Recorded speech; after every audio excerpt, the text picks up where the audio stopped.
Ayomi. Akwụkwọ na Ayomi nke. Ndewo no Igbo bụ Igbo.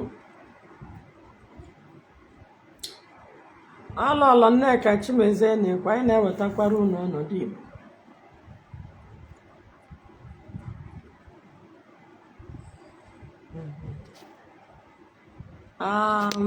Ndewo na ụmụnne m.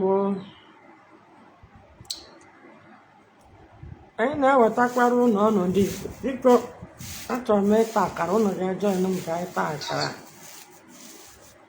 Ndewo no please share and like. What on my mind?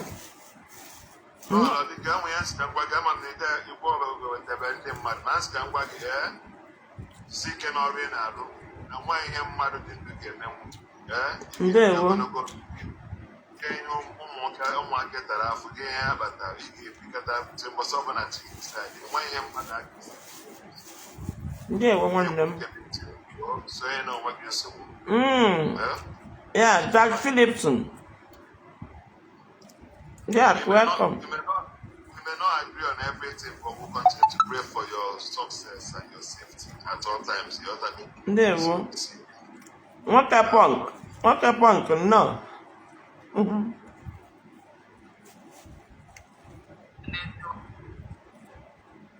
Yeah, welcome. Please share, let others join us.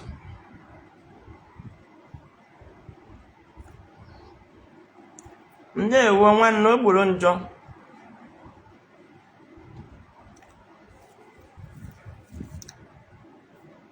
Please share. Hey, Egwuchukwu, no. Tochi Nwakoma, no. Daalụ nwanne m, share.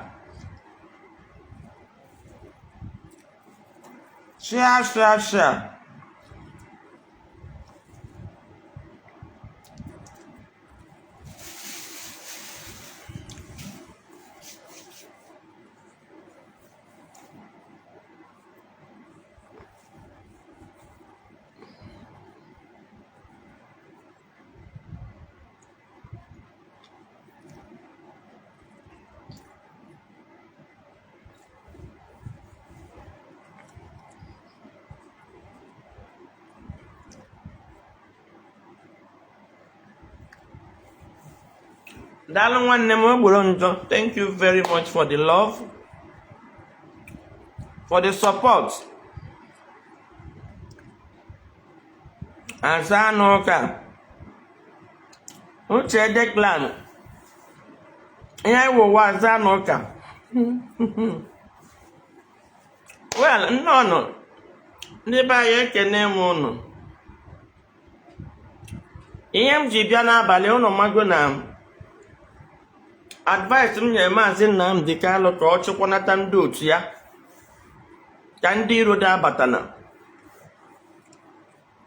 Mgbe m bịara ụmụnne ya kpọbatara m na side ha ka m bịa mewe damage control. Ihe eji some people eme now. Anyị nọ n'eziokwu, mmadụ anaghị aghọ n'onwe ya aghụghọ. Ịghọtago? The worst thing mmadụ nwere ike ime na ndụ wee ghọrọ onwe gị aghụghọ.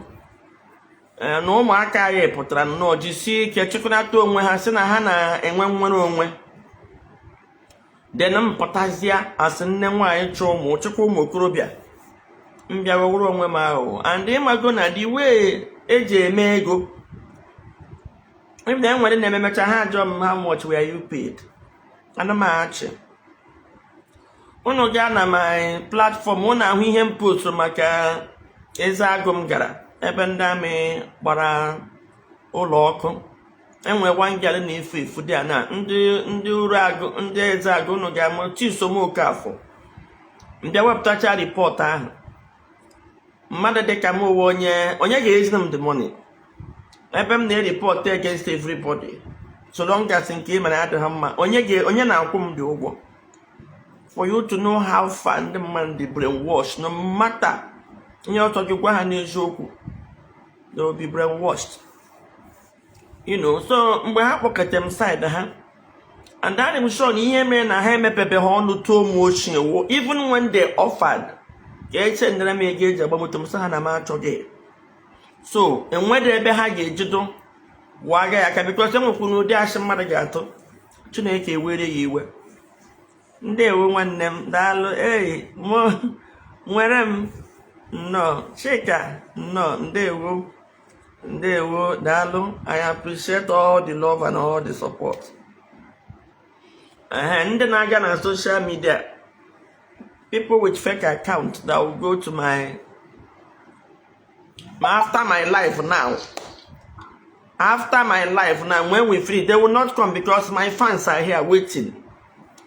Once you write any nonsense, they will deal with you. But after this life now, you will see my comment section will rise from 300 before noon 1,500 with fake accounts. So we know that game. We are not relenting, we will not be intimidated. You know, and these fake accounts are majorly from Yoruba people because they felt that we are fighting each other now. So they are putting fire. So we know that game and we will fight and settle. Now so we do. Igbos will go fight and settle. Now, dịka ihe m na-ekwu, my topic n'abalị ahụ, Maazị Nnamdi Kanu ọka ụmụnne ya mma true ka o ji ụmụnne ya aghọ mgbọ maka na abịala m oge ụfọdụ nna ahụ ndị mmadụ na-eri ya atụtụ ihe m kwuru. I begin to ask, adị m sure na onye a gere ihe a m kwuru wee na-eri ya atụta onye ọbụla ga-eji ihe m kwuru ndị na-eri ya atụ negatively na-eri ya atụ onye ahụ ahụhụ nwere onwe ka ọ chọga enwere ihe ọzọ ọ chọga because kemgbe Jenụwarị m kwuru aga hụ Maazị Nnamdi Kanu, ihe m na-ahama wo anyị bịakọ n'ọnụ ka ndị iro hapụ ịwakpute n'ihe anyị na-eme ya hụ mkparị o at a time bidozie na-eme explain mpụta m kwụrụ ọtọ hapụ ihe m na-eme gbagara England na-emere ndị Igbo explain na ameghị ha Maazị Nnamdi Kanu attack kama ihe m na-ekwu ka achịkọ ka anyị nọrọ ofe ebe lụwa n'ọgụ fachie n'ụba anyị megide nsị mba explanation na anyị need ka ebu eziwe ihe merenụ maka na achịkata nwa m anwụna when I wonder ya nwụdala ka ezuru ike because I keep repeating it, ahụ m otu one man tupu Maazị Nnamdi Kanu aga na nga IPOB one strong family ụwa niile na-atụ ụjọ. Enwedo onye ga-achọ nwere ni gọọmenti n'ụwa na ga-achọ ka ịla ha mee engage because ha nwere nze nwe mfu ịchọ ya n'okwu si no media ha anọ ọ IPOB mere ndị Igbo ji nwụọ ọnụ na Nigeria nwee ike ikwu nwokwu Nigerian gọọmenti atụ ụjọ ọ ha rezuru olu ndị Igbo all over the world. Ọ media ka ha na-eji akpọ meeting awụ sọsọ ndị Igbo wu ndị ga-aga n'Europe mee protest chọpụta mmadụ 10,000 ụzọ shi on ndị Igbo ọ break record. Sọsọ ndị Igbo wu ndị mere assemble na compound nna Maazị Nnamdi Kanu over 10 million or break over 100 million, over 100,000 people assembling in one place at a time. I think God can on a world record on the IPOB. So, Otana Maazị Nnamdi Kanu na-achị ndị otu ya ahụ were ya isi everything dị intact. Ozugbo aka kpara awụkwana out of his carelessness. Because Maazị Nnamdi Kanu was living large. Ya naanị na control ego IPOB.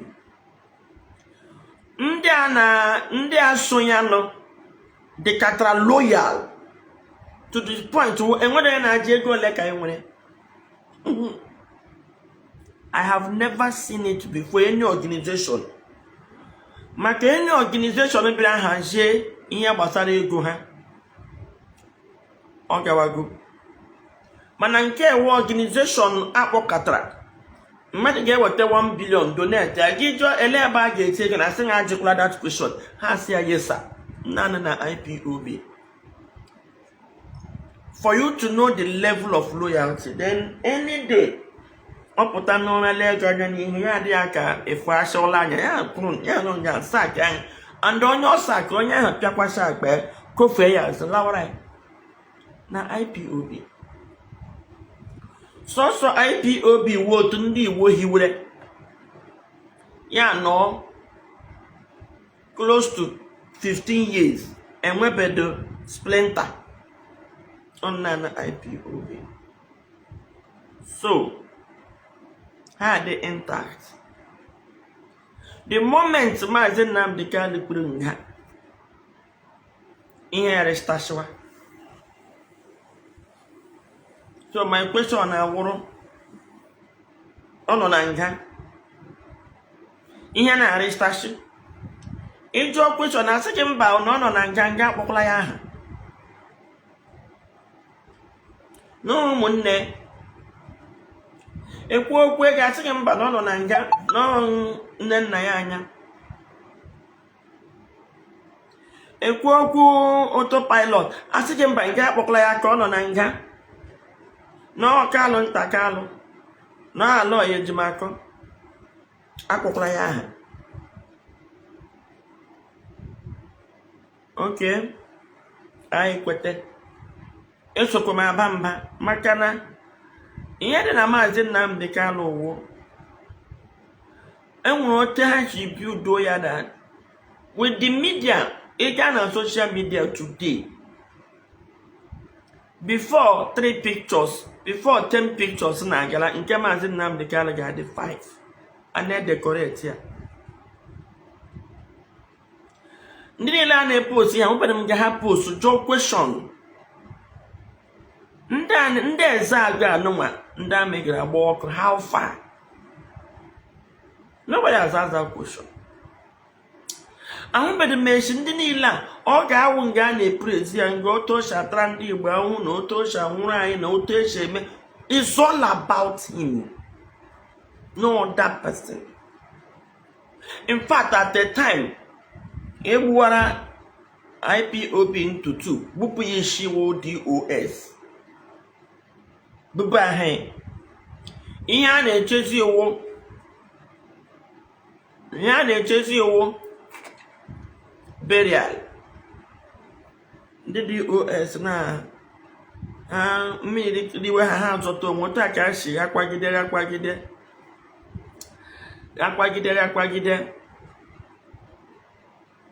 akwata ya otu ha ji akwata ya a suppress organization na-eji enwetara anyị nwere onwe suppress ya naanị onye a na-ebuli aha ya awụ Maazị Nnamdi Kanu. Then how will it work? Okay, because I'm trying to look at dedication Maazị Nnamdi Kanu na nwere onwe ya ga-ebubazi m ebe ụmụnne ya na-adọba mbambam. Let us even look at the journey, his journey. Because him get his journey. Well, how did he even start? Onye Maazị Nnamdi Kanu, because I just put out one morning. Ya na-ekwo. Onye ọbụla na-key in various form. Mwa nọ n'akụkụ na-akụ aka. Yes, Yoruba, them plenty here. Commenting negatively so that we'll be fighting each other. Now them plenty with Igbo name and Igbo account. Don't mind them. Would they ever sleep without dreaming of Igbo people? I don't blame them now. Not the way they wash our dating in the public. So now, who is Maazị Nnamdi Kanu? Because I beat Nora one morning. Bidonoa IPOB and you queen one you IT she in Macron Kai in various form. Mwakiri in no na kwado. Maka unam ni ya woli humu kurobia. Obrahana no kagede ma no because motokram oju wonke like that. So no wonke na do likwe here. So obadu uru. Eja nga ahụ ugbu a na God we welite ọnụ ukwu asịnye ewu nwanyị. Then the hostility Chimezie Nnamdi Kanu ji okwu okwu amasịrị m.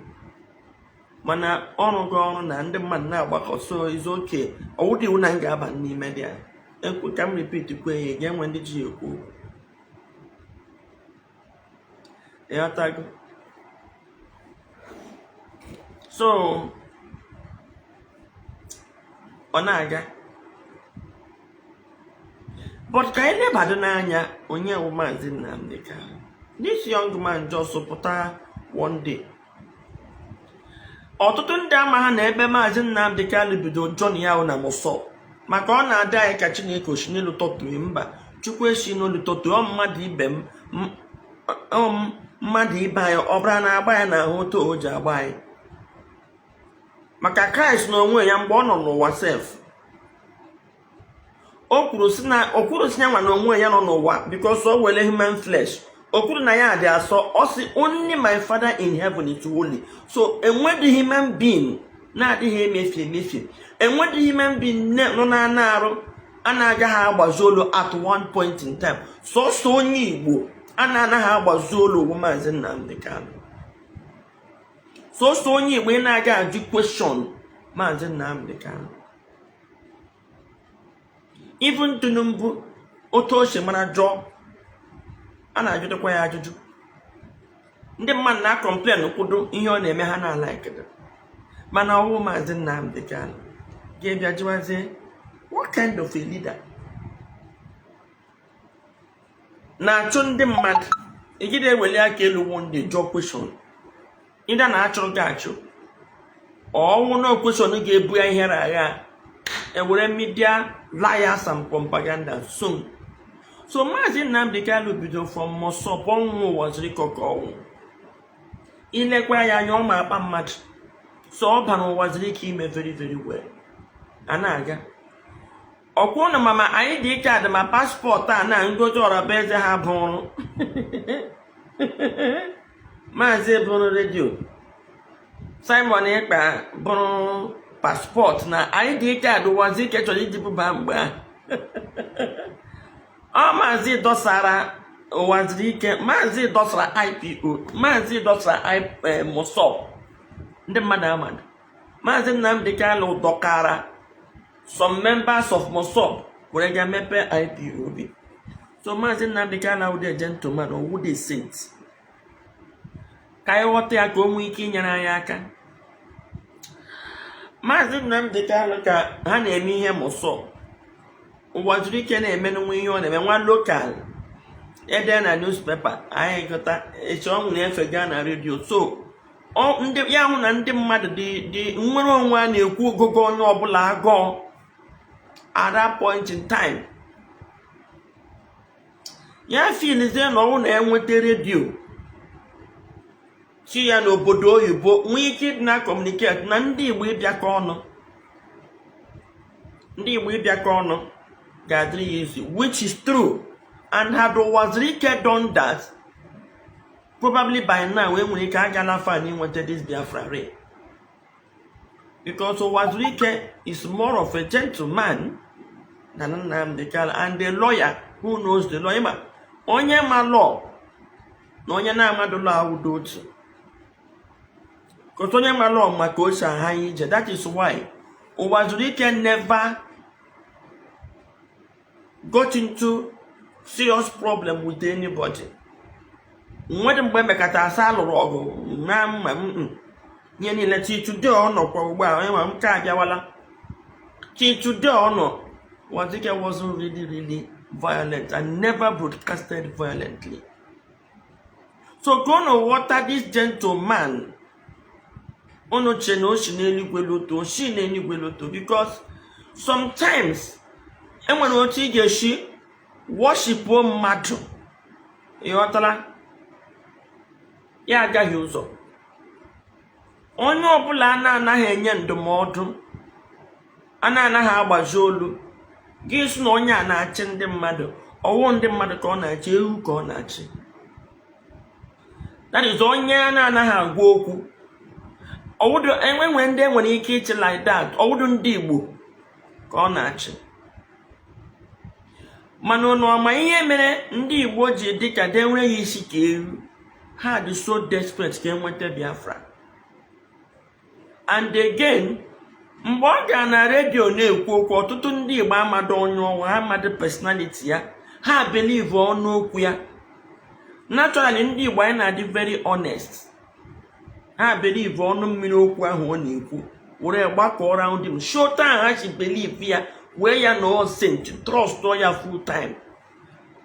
Mana ha ma na while ọ na-akwado ọma ebe ọ na-eje, ya build media warriors, propaganda machine, and build ya into their head.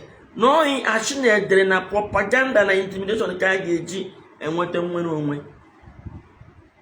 It worked. Enwe inner confidence na ekwele m ya before kwukwasa. Se kwekwele ihe mee dis otu ụmụaka bido IPOB. Ọwụ na ịnọbụ mbụ na-eleghara IPOB anya so because ọtụtụ ndị na-echere m na-atakụlụ IPOB, that's the difference. Ihe okwu a ji enye nsogbu uwu enwere arada etu mgbe ochie iwere ya nya ihe. That is ndị na-ere moto pass abro gasket gom iwere ete na ihe were eme gasket ya silie ya agaghị aba. Otu ahụ ka Maazị Nnamdi Kanu shi glue, otu a ka o shi glue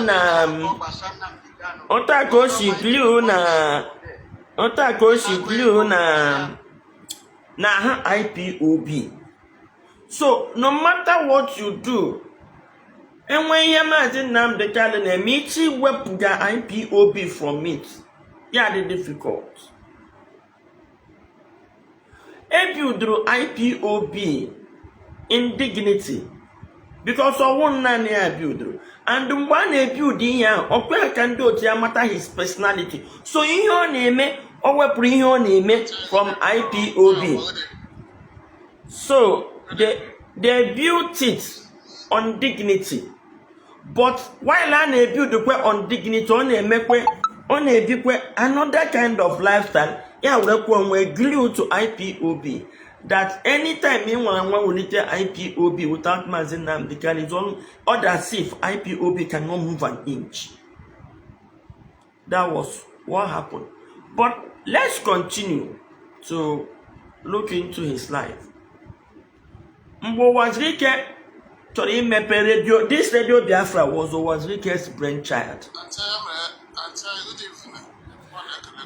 This radio Biafra was Mwazirike's brainchild, and Nnamdi Kanu, probably somebody that understands media and probably someone that is loyal. Mwazirike diga ya ga obodo oyibo, and ọ dị ka obikwe n'obodo oyibo ka ọ ga mepe radio Biafra. Maazị Nnamdi Kanu ga hijack radio Biafra. Onye mere ụdị ihe a really on integrity, because so many people are mad at this aspect.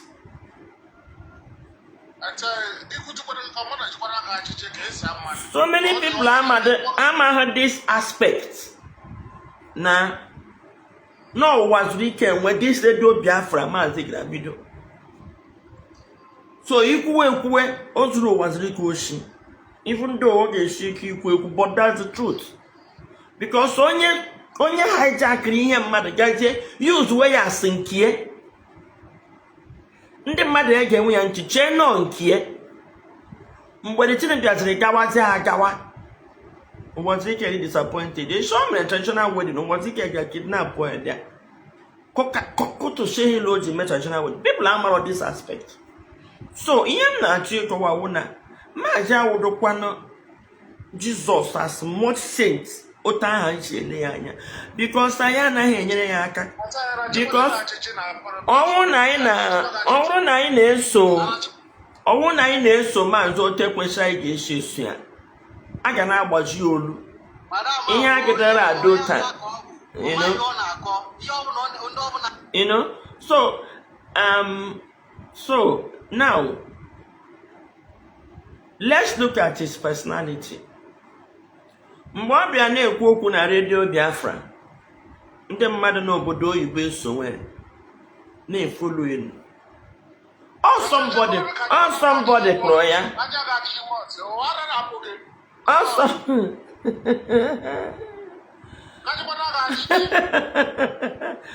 Somebody kpọrọ ya one day online si ya ka emepe IPOB. Gịnị ka m ji akọwa ihe ndị a? Maka ndị na-efe ilu na ọya atara ahụhụ mepee redio Biafra, taa ahụhụ mepee ndị mmadụ, taa ahụhụ rejista IPOB. Kama ihe mere n'owu na ọ dị smart. Mgbe a chọzi ka a gara IPOB owu ya wetakwa the name. It is good people understand this. The name owu dị ya nweta, mana mgbe ọ chọzi ga rejista ya double cross kwa ndị ịla ha kwa akpa dị nkata ga rejista ya n'aha ya as private. So onye anọ a onwe dignity. Now ndị mmadụ na-agakwa chọpụtakwa ụmụ ihe ndị a niile na-esokwe a na-aga ka a na-aga ya mee ka sure na ihe gbasara ego nobody comes close.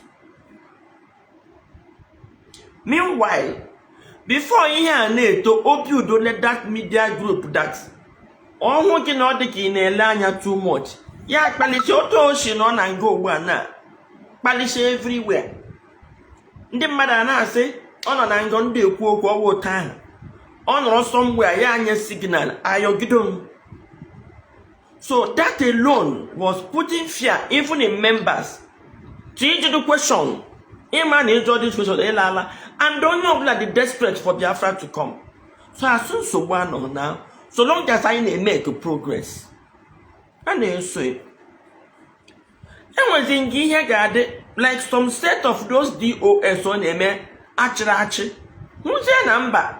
Somebody like me, just like what I'm doing now. I got my deal for very big and image him strong on the dents. Yeah, did the rough. Yeah, then I got more slide and not you don't know. I can't. So when the data I put it somebody. Or would you reach access of me here? How could you have your question? Here is all these people try. Just like actually this DOS now. But when him home. Nyonda any henda nothing allegation because so build do layer o build rotated even ilekwa anya ndị IPOB kwimere ikwu iyi nwetu ụdị iyi ndị a na-akpọ. Number 1, kedu ihe kpatara Maazị ji were nwanne ya tige nga ego nọ ọpọn na ọwụkwa ya nọkwa nga ego nọ. Naanị ya dị in charge of ego ya na nne nna ya anya. Kedu ihe Kalụ nta Kalụ ji baịkwa dị ya? Maazị ma n'aka nwere ike ịkpara ya any day. So aka kpara ha ala ya nwanne nwoke kuchere ego, and that was exactly what happened. Now onye yuzuru Kalụ nta. Kalụ nta nọ na-akpa aha na unu kpọọ ya ekperima, unu kpọọ ya nta, unu kpọọ ya imo. Onye yuzuru ya script onye ka o playere. Yeah, a na-ekwe asụ na ọ gara nga Kalụ nta wee kuchie ego. Kedu ihe Kalụ nta na-eme nga ego nọ in the first place? Or family business? Now Kalụ nta na-aghọrọ ya mgbọ. Secondly, Maazị Nnamdi Kanu ọka ụmụnne ya mara ili. Emmanuel Kalu bi with nwunye ya. Nwaanyị na-abụrụ ya ụmụ ọkụkọ. Ha biri. Akpala m nkata with Kalụ nta Kalụ. Onye a wee young man no. Gịla ya kwuo okwu ya adịkwa otu gịla ya shi kwuo ole m na ya kpere akpa mgbe anyị na-eme ihe nwanne ya nwoke. gị na ya kpaa nkata ịbịakwa n'okwute echi ihe iwu kwuru on point. Maazị Nnamdi Kanu gị na ya kpaa nkata ọ na-adụ otu ejiri kpa, because enwere ike na Kanu nta Kanu cardiac responsible but dị otu ịghọrọ ya mgbọ ọ damejela aha na young man. Ka anyị lekwa anya ebe ọzọ. Mgbe Maazị Nnamdi Kanu hapụrụ ime ụlọ ya gaa Kenya biri 1 year obi before eme ya arrest, Kanu nta Kanu bibutu nwunye nke ya. Mana Maazị Nnamdi Kanu ebighị wuchi nwunye nke ya. In fact, nwaanyị nwere ike, nwaanyị amadị nga ọ nọ, obodo nwere ike. Eme ụgba ha ga na-ekwogbu nwaanyị ahụ. Ma onye m nụrụ n'ọnụ so na Maazị Nnamdi Kanu gbalagara n'ọnwụ ya achụfuru ya. Ịma ihe ha ji bo nwaanyị ahụ bụ onye ka m na-eji agwụ ebubo blackmail. Ihe eji ikwu ihe ahụ na emere flyer na nwaanyị na-aga na redio Biafra ekwu okwu. Ha akwado ahead of time bido blackmail wada woman. Ofu onye gbagara England so that ọ hacha na nwaanyị ahụ bịa na ọ ga-agwa ọha na ọ hapụkwa ya gbalaga for 1 year na ya mmadụ ebe obi. Ha bụrụ ụzọ reveal the thing in the bid for damage control. So ka ha control where damage ga-ebira Maazị Nnamdi Kanu ahead of time. Ọ dị unu ka onye builduru crazy media people like this na fight for freedom menagi. Now, ya gaa na Kenya na-ebiri onwe life. Aso goro ụlọ, go moto, biri with nwaanyị ọzọ. Nwunye ya amaghị ebe ọ nọ. Mana ọ blackmail nwaanyị ahụ. Nke ahụ iche. Maazị Nnamdi Kanu wụ n'Ethiopia ka a chọburu ime ya arrest emere ya arrest the very first time ka ndị federal gọọmenti gara gide. Ethiopian gọọmenti ekweghị enyere ha aka like Kenyan gọọmenti. Ndị Ethiopia chụpụ ya n'Ethiopia.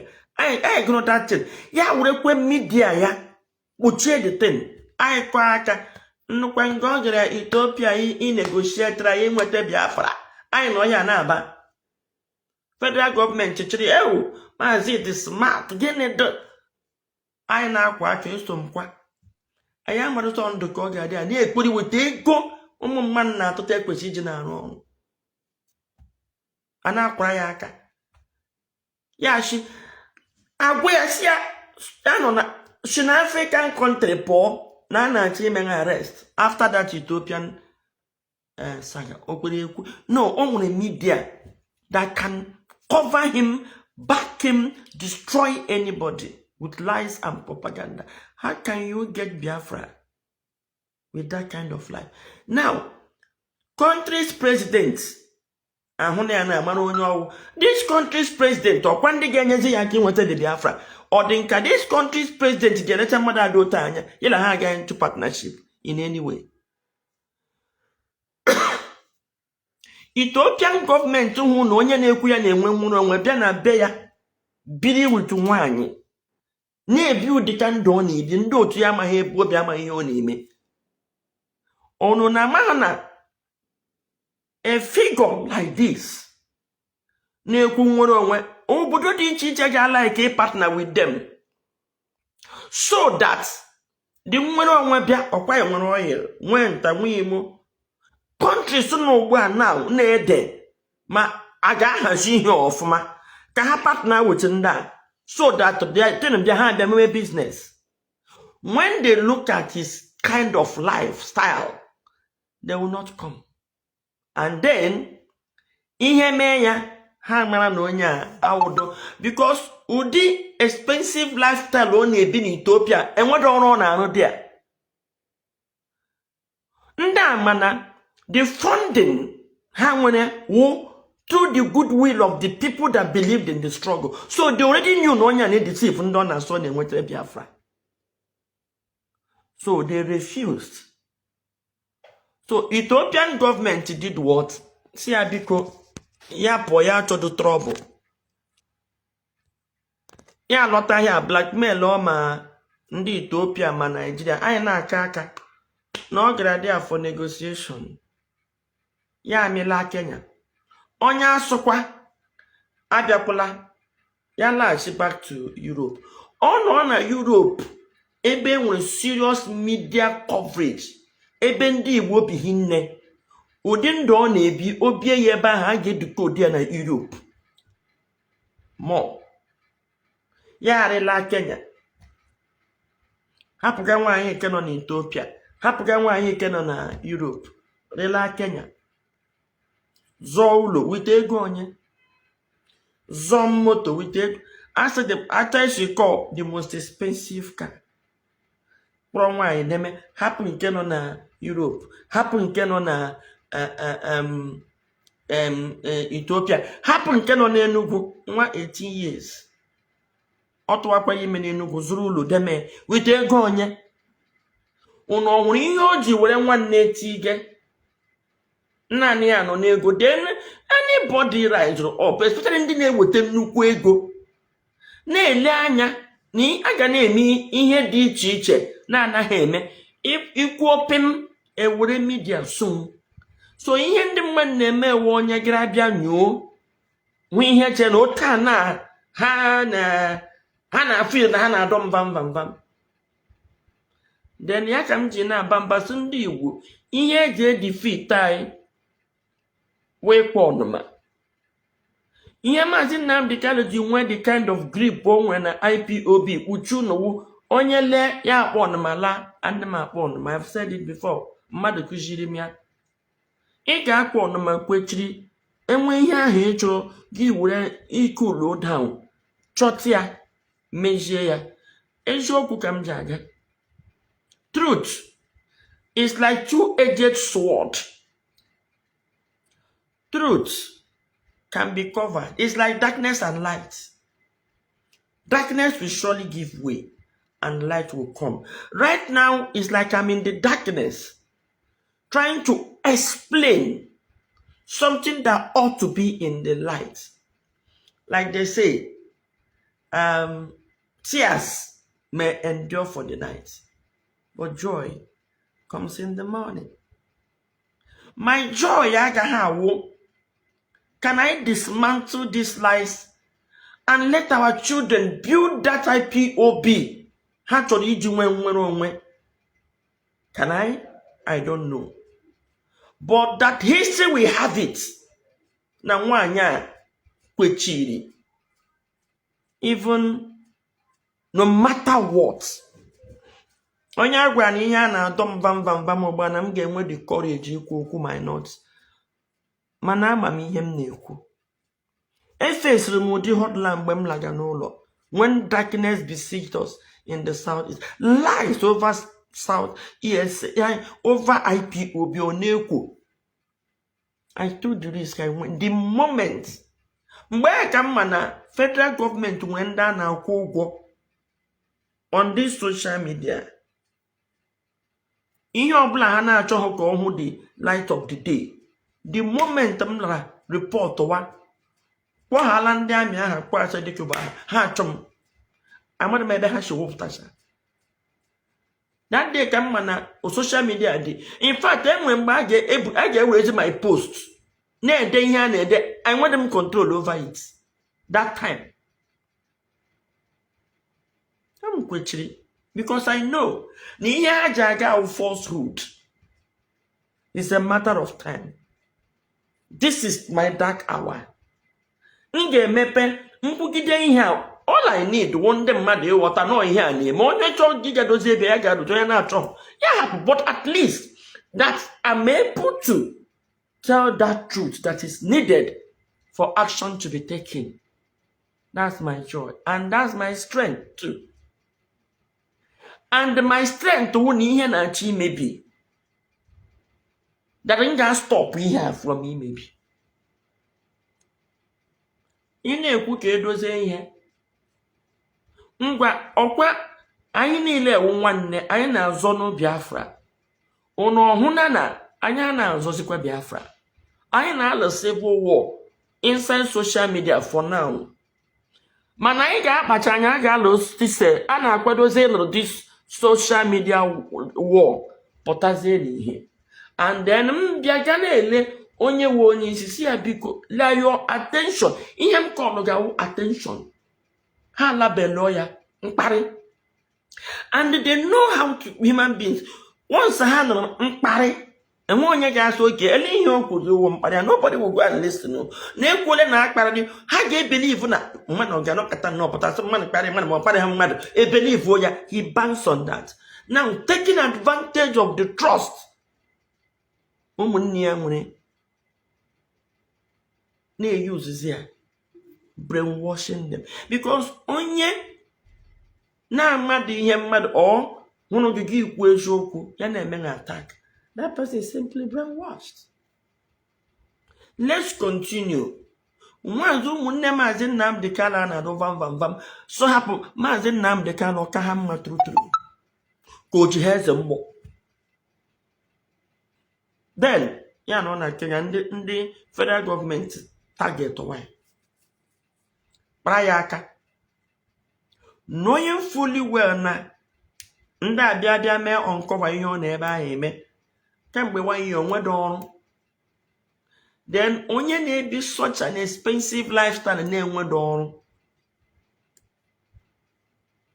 ebe ka o si enweta the money. Ogun na o mepere company, the company can grow. The company can grow. So ego onye ego ụmụnne ndị Igbo ibie kwetere nya deny onwe ha high life, deny ya nwunye ha na ụmụ ha were ego ha tigi were ga na-ebi high life. Onye ghe ọnụ enwe ndị ka ga-ahụ ngwa ugbu a na a na n'ihe na-ekwu ya abịa ya wonso nwaanyị akpọghala Maazị Nnamdi Kanu aha ya wụrụ nke mmiri dịka onye a na-agba ọja ya okwutebede ekpute jos okwute ha n'ọnụbedị ọmadụ ịmara ịba na live mmadụ gị n'ihi nuru n'ala gewe onye ahụ ntị ghọta ihe onye ahụ na-ekwu ọkụ ya jos okwutebede ekpute bido that's the level of brainwashing. All the good no trust ihe a na-eme mana the point ọmakwa na ebe ọ na-eje onye trust ma ya really. Back to Kenya. Nigerian government mawa Maazị aka ya kpọọ nwanne ya aha because Nigerian government ejide nọmba nwanne ya nwoke. So definitely he called him, link aha up anakpa maybe I negotiate ego do ego pasa. Eziokwu m niile ọ bụrụ na federal government kwere ndị bịa jide ya ihe ahụ were for bribe, ọ ga-eburu ego IPOB niile bribe ọha seal that matter. That 8 days we hụrụ negotiations. Ndị otu ya na-achọ ya, nwunye ya na-achọ ya, Igbo a na-achọ ya. Onye na-adọtara anyị nwere onwe. Freedom fighters adị enwe dị efe for pleasure. Kamgbe m kwura okwu ihe aba m ọnụ enwebe m time for myself. Mana onye we onye isi the struggle makwa ihe nwoke ịhapụ nwunye ya gara ntu ụlọ biri with nwanyị nwee ego o ji eme ọchị ịga na the highest 5-star hotel rie nri ya kwuo ihe awo love nest ka ọ gara. So I can spend you. Now, lebe mmedoziri investigation obi gbuwa m gị mecha ihe alọta gị na nwanne esi lecha gị bata boy ndị DOS wupụ gị the market ndị a kemgbe nọkwa na Kenya na-eriri ụwa ha na-arụ ọrụ ihe ọ ga na-eme n'ụwa ọkpọ ha na call ya anye ha instruction ọchị ime broadcast. He can broadcast from anywhere. Ha dị loyal ndị na-achịkwa ndị nọ na no makwa my unit ihe niile on the man echi meeting ndị man hapụ ya na-eme ga kpọọ meeting told you dues ndị DOS wụnụ ndị na-arụ ọrụ na-agbagharị Chinasa Nwuru dị in charge of ESN check ewu dị call onye a ga na-enweta everyday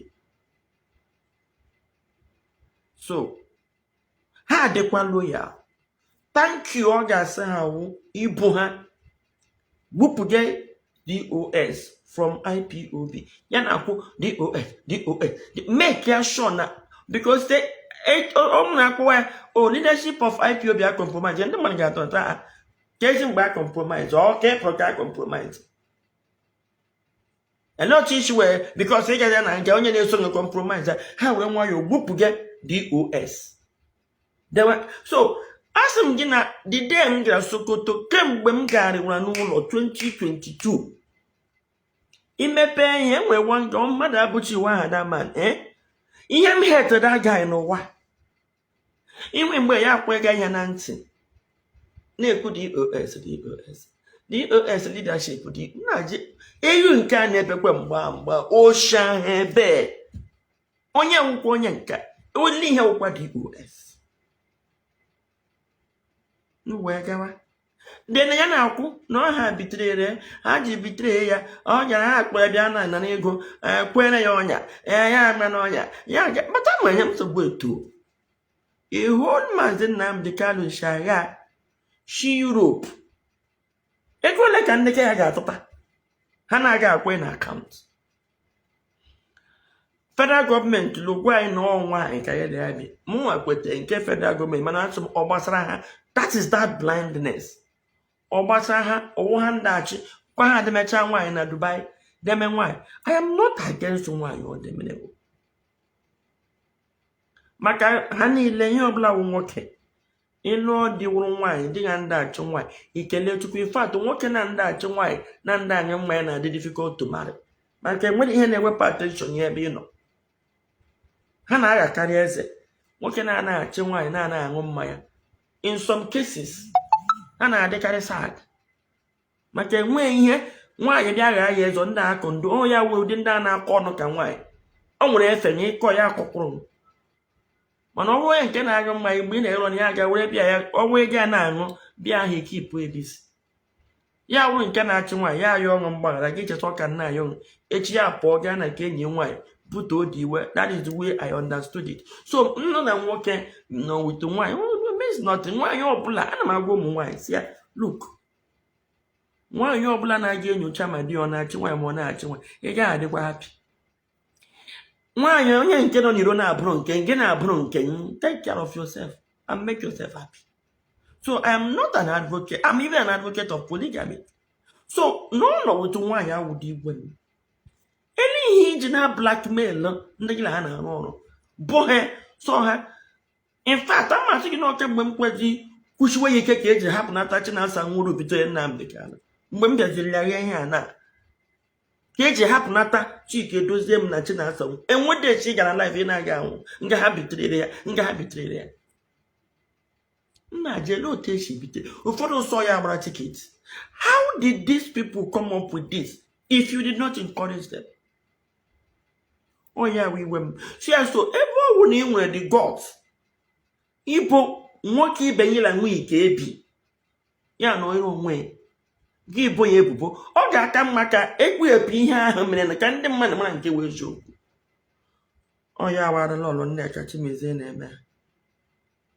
anụmanụ ndị mmadụ ọka chọrọ are they enjoying the deceit Biafra now ọ na-abịazi now is the Biafra coming Biafra na ọ na-abịa in my own opinion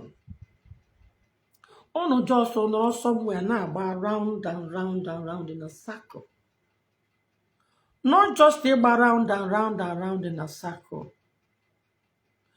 the nwere onwe in short just no mepee social media chekie ndị Igbo ndị IPOB ndị autopilot niile kwuo okwu 20 enweghị onye na-mention the Biafran struggle anymore 80% ya na-awụ Maazị Nnamdi Kanu. DOS a ga-achịfu ha achịfu. Metusela ha. Autopilot. Finish.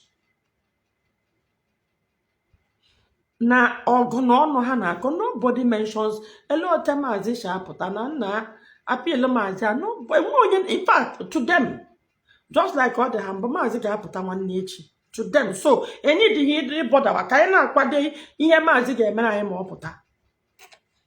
Enwe onye na-ekwudo Maazị ọ ga-apụta edishon na agaghị amanye ikpe ọnwụ ma ọwụ agaghị atụkwa ya nga mkpụrụ ọka. Nobody talks about that because the hyping, the hope on the hyping, because so chori constantly in the news. Na-eme ndị mmadụ chefuo na nga mkpụrụ ọka ka atụrụ ya na ekwesịrị ijikọ aka ọnụ lụọ ọgụ nye nsogbu mmanya aka ọ wee pụta. Even ihe m na-ekwu ugbu a na so gbakọ ọ na-ewe ha iwe. Ihe m kwesịrị na-ekwu Maazị dị Asọ onye ndu Chinasa Nwuru ga-anwụ, Chike Dozem kwesịrị ịnwụ anwụ. Lolo ịbịa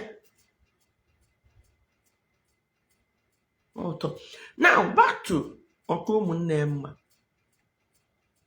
Ngwa na ebulalụ ne nwanne ya ekpechi ne anyị chara aka gha nwanne nwanyị gị na ndị a na-ekwu ikwede ekwute gị ire Maazị ụgbọala aka mbịa for me ya bitere Maazị, but no, Maazị gwa ya cover ya, don't tell anybody. Ụfọdụ ga-agwa gị ọwụ nga ahụ atụrụ ya, nga ahụ in fact atụrụ ya chen, nga ahụ atụrụ chen ka ọ ga na-ekwu ụka. The man Maazị Nnamdi Kanu ọwụ ihe anyị chere ọwụ. Maka ndị si without him na Biafra will not come. This kind of personality ọ ga-enweta nwaanyị Biafra, really. I believe so much in the struggle, but I don't believe that it must be built around one man or the wrong. So, when you be in my life, now I'm saying, Madam, now among the whole DOS, no, you can't get replaced to Maazị Nnamdi Kanu. The question should be, Madam, and what is you told Maazị Nnamdi Kanu? I question Biafra, I question IPOB, a dissolver. Yeah, that's what you are telling us. That the window from on a DOS that can manage the affairs of IPOB. That is why Oji no nanga. This kind of mindset, can some people dequote an organ on anga. Because they would any other person defeat. That's the kind of the level of brainwash. Mem did you see? Yeah, imagine nonsense. Imagine a parent who nearly over 80 million people. Nobody can lead except Maazị Nnamdi Kanu. Imagine the mindset. Because Nandi Made believe gonna without this man or gay wish nka cover you problem happy. Oh, this man again what trying here. Leave him. Don't talk. I'm ask him madam happy good near. Only what I Biafra.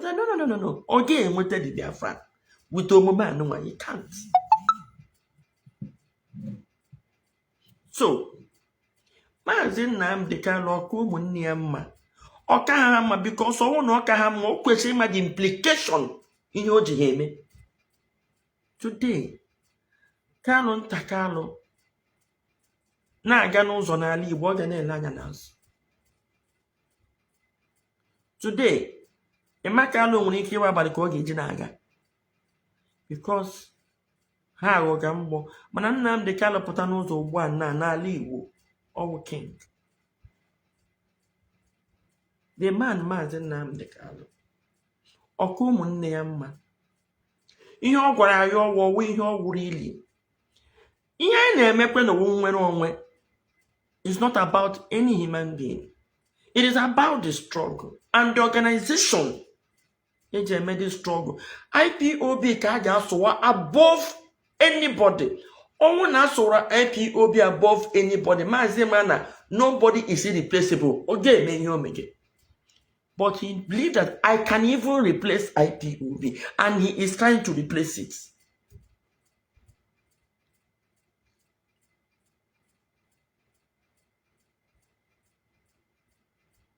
ọtụtụ ndị na-esonyachi replace IPOB amadi ihe ha mege, just like amadi m ihe mmege at the time.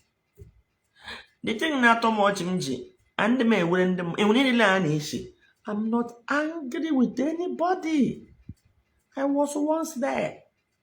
Kama na ihe m ga-ayọ ndị mmadụ o were ya nwayọ. Ana m ihe ama echi. Mgbe m ga close to them, ono kata na akpụ ya no South East governors no Britain. Msa, ọ na-ekwule m, ị ga-ekwu okwu Lolo okwu maka Britain. Say how? Britain, Nnamdi Kanu. Nnamdi Kanu dịkwa too small. Britain iji. Nnamdi Kanu follow so cheaply to Nigerian government. With the squad Nnamdi Kanu squad capture ya na 2017. Ndị akagata ya gba. 2021, 22. Adịwa hota. Ọ follow cheaply. Britain I need help ya. So hope ụzọ dị mma ụmaghị. We help check with Maazị Nnamdi Kanu. With the squad ndị Igbo niile ọchị. Do you know why? Why? Because kama ọ ga na-eto eto ya na-eluzu. Because onye bịa ya nda nwee ihe ọhụrụ. Nga ha ahụna m ndị na-akpọkọshi m na ndị niile na-akpọ m na wanted, ndị iwe were ndị emere ihe ọjọọ na-akpọ m na phone aghara na-agwa m their experiences. So which means they are in touch with each other. Ijele pụtara m Madam Nneka good morning.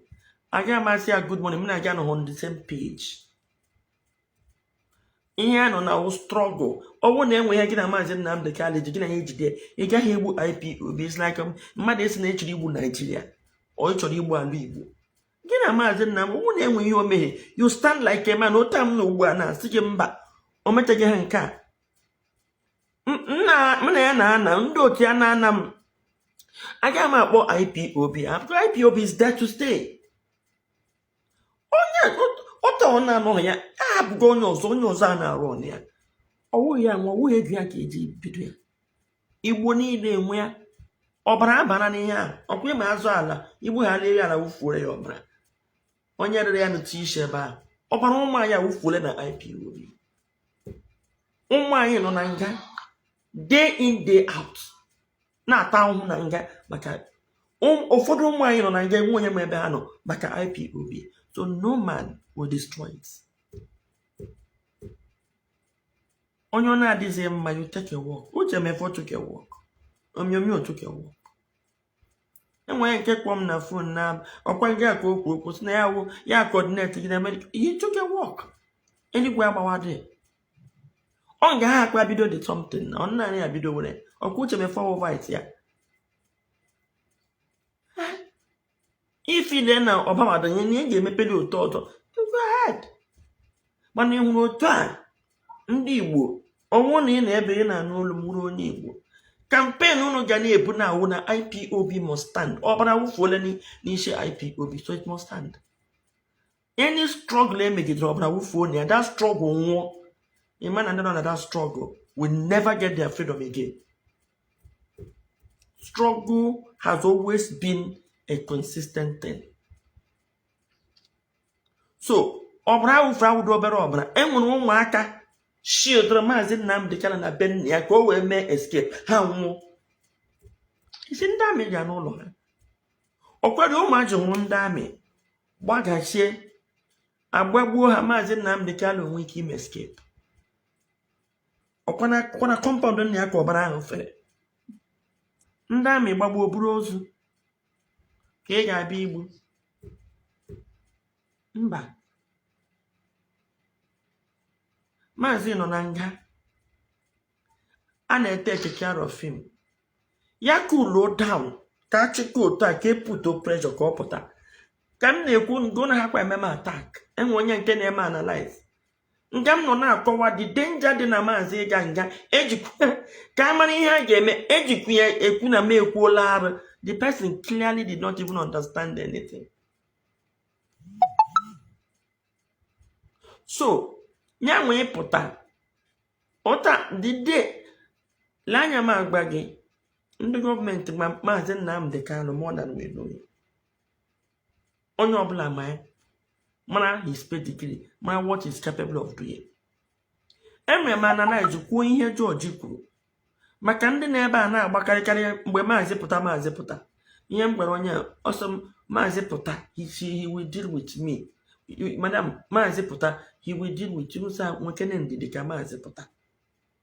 Ọ ga-aka mma inwezie ndidi ka ọ pụta.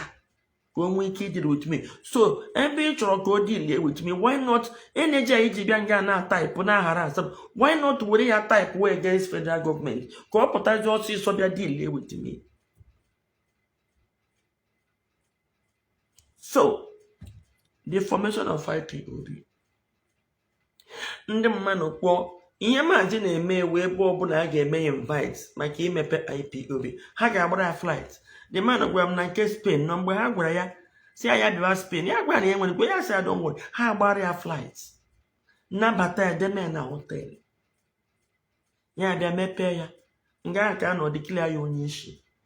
Oti dị 1 naira. In fact, e host ya. Otazi ka ndị ọzọ na-ekwu emepe ule ndị Igbo gbakọ all over.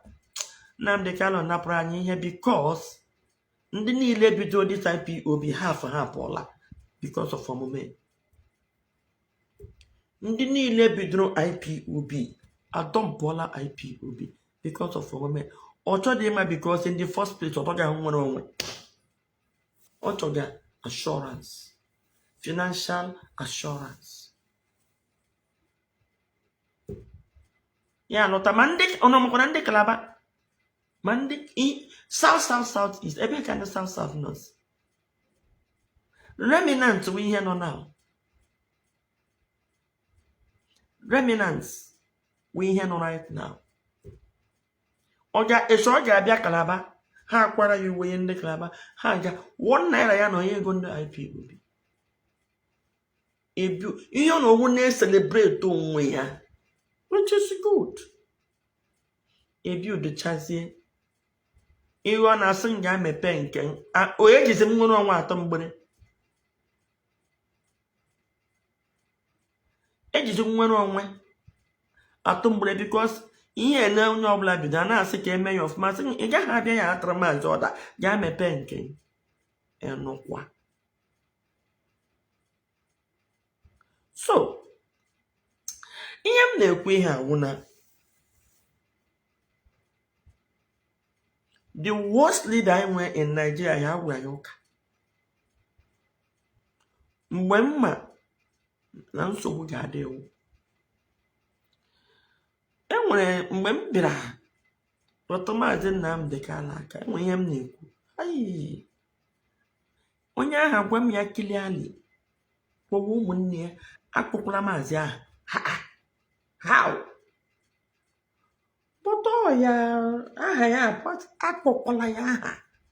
In fact, enwede ahụ ịkwọma enwede ihe ọbụla ikwu about Maazị Nnamdi Kanu, even if it is to make an observation. Ịkparịala ya. Elewe n'ote onwetezie dị Biafra. Ọ ga-awụ Nebukadneza gwuo dungeon wụjuo ya aga. Onye legharị anya ebe ọwụ nke onye tagharị ọnụ asụ weta eke egbuo nke ha ga-awụzi ilere anya tere na aga ọbụghị mba. Ndị Igbo unu ga-ekuli Maazị bụ nke anyị. Some of them ụgbọ na-akparịgharị m ihe m ji na-achọ ọchị akparịdị m mmadụ anyway, it's not in my nature. M chọ ịkọ ọnụ m kọwapụ ọnụ. And m akparị mmadụ naturally. But inye m nsogbu ịkọgọ ọnụ m kọgọ ọnụ ga-ema na m ma akparị mmadụ. Enwere onye mkparị ọya my savior. Based on yes, I remember hope ụzọ dị mma okwu direct due to the insecurity na solid cable and all that. Agwakwala m Soludo due to activities I never. In fact, severally I have defended the Southeast governors Say hamba, I get them a quote down or na federal government. It's not even federal government. Or na the judiciary allow themselves to be used. That kind you don't use. Makanonya honka akura. I never I come who against Sonya. I can even buy us and a Bianca Chimezie America. Abamba and what she could do. And I'm a brand bomb where all that you may have Biafra, you will or by force. So, yeah, I would to tell her, Tom, you will get too much now. So, because Ndibu, Chimezie Nnamdi Kanu, I'm not doing na record him near. Ka ha nke ha ga-post echi ka adịkwa happy mmụcha anya abụrụ na ọ na-aga rekọdị and ihe niile ndị unu na-eshebere chimpanzee na-atago unu echebere chimpanzee unu echebere ọkwọkịrịta so m ga-like ka unu screenshot kwa nke a echewuru ọkwọkịrịta ka unu ga-ese m na unu si ya wụrụ apịa unu shie ya wụrụkwana na wụrụ ede unu shie echa ma abịa live. We must get it right. Unu kilie dozie ebe unu ọbụda ajọ okwu na unu abụ ụmụnne na-azọ Biafra ekwechighị ịlụ ọgụ amụ gị ọbụda ajọ okwu ọbụda ọjọ advice ọ ya wee ihe advice m nye maazị wụrụ unu mkparị ele ọta maazị ga-eji ụmụnne ele ha na-adọ ihe ya sụkọ ha isi ọnụ ha na-alụ ọgụ ịkpọ ya aha si ya mee asị ya mba akpọkwala ya ha ọ nọ na nga na biko mara na ihe chịkọ n'onwe unu ọnụ wee push wee for this Biafra na ndị iro na-achịzi anyị ọchị na mmadụ ada adakwana ka ihe ejiri kọ ya ọnụ na-akọzi anyị ọnụ si na anyị enweghị ike ịnọkọ ọnụ na-eme ihe jasa na-akọ anyị ọwụrụ ọnụ then anyị agbala nkịtị ile anya na this comment section na ịhụ na my fans are in charge after m mechara this live now before in the morning enwere ike na after this live now because my live enwere na ngụ gbara ndị na-ebe arụ 4,000 after this my live now before morning ya wrote to 1,500 ndị Yoruba were fake account na-akpọzi m iyi ịbịa leze ya anya gị cheso ndị Igbo na-akpọ m iyi ileze ya na comment gị na-achị yes ọwụdọ a na-etinye confusion among us mana ọwụ na ha nwa na onwe ha na-emekwe nwere onwe ọkwa unu nwere idea ụnọ na-anọghị n'ọnụ eleshi unu pụtabere na soshal midia hụ mgbe onye Yoruba na ibe ya na-atọ onwe ha aka a na-eme nwere onwe anyị bukweghị ụzọ bido ha sikwa ya na akụkụ ezere mmiri o Gani Adams nwe OPC kemgbe 1993 ka OPC bidoro ndị OPC na-arụkwa ọnụ na Lagos iche na onye niile ha na-eme ndị Yoruba mma mana Yoruba mma na-enwede ike ịdị so stupid ịpụta n'ọha kwuo ya onye ama anya maka ha ama ihe ha na-eme ndị ọzọ ha ga-eju na comment section anyị were aha ndị Igbo na-aweja fuel so ha agaghị ekwe ka ha mepekwe na nke ha ka hapụ ịbịa were ha the same fuel ọkwa ya wụ ihe m na-ebesi mba mezienụ bụ na emezie ka ihe adị mma akparịala Maazị Nnamdi Kanu. If that is the case, Maazị Nnamdi Kanu agaghị agwa ya okwu ọ na nwere onwe na ego eji eme ihe Biafra ọkwa ego ndị mmadụ. People donate money to you and they can't talk to you na enwere issues. Ka m gwakwa ndị Igbo ekwele m ihe a mbụ na ego unu nwere ego unu nye ebe ya na court confusion ọkwari IPOB otu Maazị Nnamdi Kanu ego niile m before ya aga nga ego niile wu nga aka ọ na-aba were na onye ọbụla chọrọ donation ka tige nye akpa ndị IPOB ya nwa Maazị Nnamdi Kanu pụta ha mere ya account then enwe need o nwere enye ya ọdị maka ego a na unu nye onye unu nye onye o ya ka a na-adọpụ n'ihe azi hapụzie mmezi abandon dị nwere onwe mana ọnwụ unu kwụsị dị na-enye ọkwari IPOB ka anyị nọrọ from beginning ịchọ ime donation wuru onye Igbo ịchọrọ inye aka ka ihe na-aga ọfụma ọnwụ na ịchọghị iso na ndị ga na-akọ ọsụ confusion a maka ego ka a na-adọ ọkwa onye nwedịrị ego nwere ego ji gba moto kwa onye nwere ego ga-aga ha ya ndị ga-anọ n'ime ọhịa ọ na-akwụ ụgwọ ụnụ nwa ahụ ndị ụnụ ha na-edonate ego anụnwa tigena ya na pọs ndị IPOB after all nke ahụ ka a na-etishi ya mgbe Maazị Nnamdi Kanu nọ outside ihe ojiji lakụzie na nga chọọ ibo akpa ndị IPOB alakpu na nga gịnị ka a ga-eji na-arụ n'otu dịka anyị ga-eleta Maazị Nnamdi Kanu ihe mmadụ donetịrị fọm akpa 10 million ka e were ga leta nwanne Emmanuel Kanu 10 million ahụ 77,000 let's say 600,000 for each person. Mmadụ ole ka ọ ga-apụga close to mmadụ 13 mana ihe ha ga ahụ 5 ego the remaining 8 ebe ka ọ nọ Emmanuel Kanu gbaga ya na-agba ego mmadụ ibe wetara fọ nwanne ekwuru ya n'ihu maazị mgbe m gwesị ya ụmụnne m tinye akpa ego ihe ya sị m weta proof m si ya ije na anyị bịara need the proof the professor mere arrange Chinedu si ya Chinedu ngwa ya na-ajụ Chinedu si ya yes enweghị ofu mkpụrụ onye o mere in fact agidara aga ije ahụ nwere ike ịda ego n'ọdị eze ejiso anyị aga ndị nke aha akụnụkọta nga aha ha were gadị ije wụ ndị gazi data ije m ga-adị asị ya na-etekezi na ndị Igbo for granted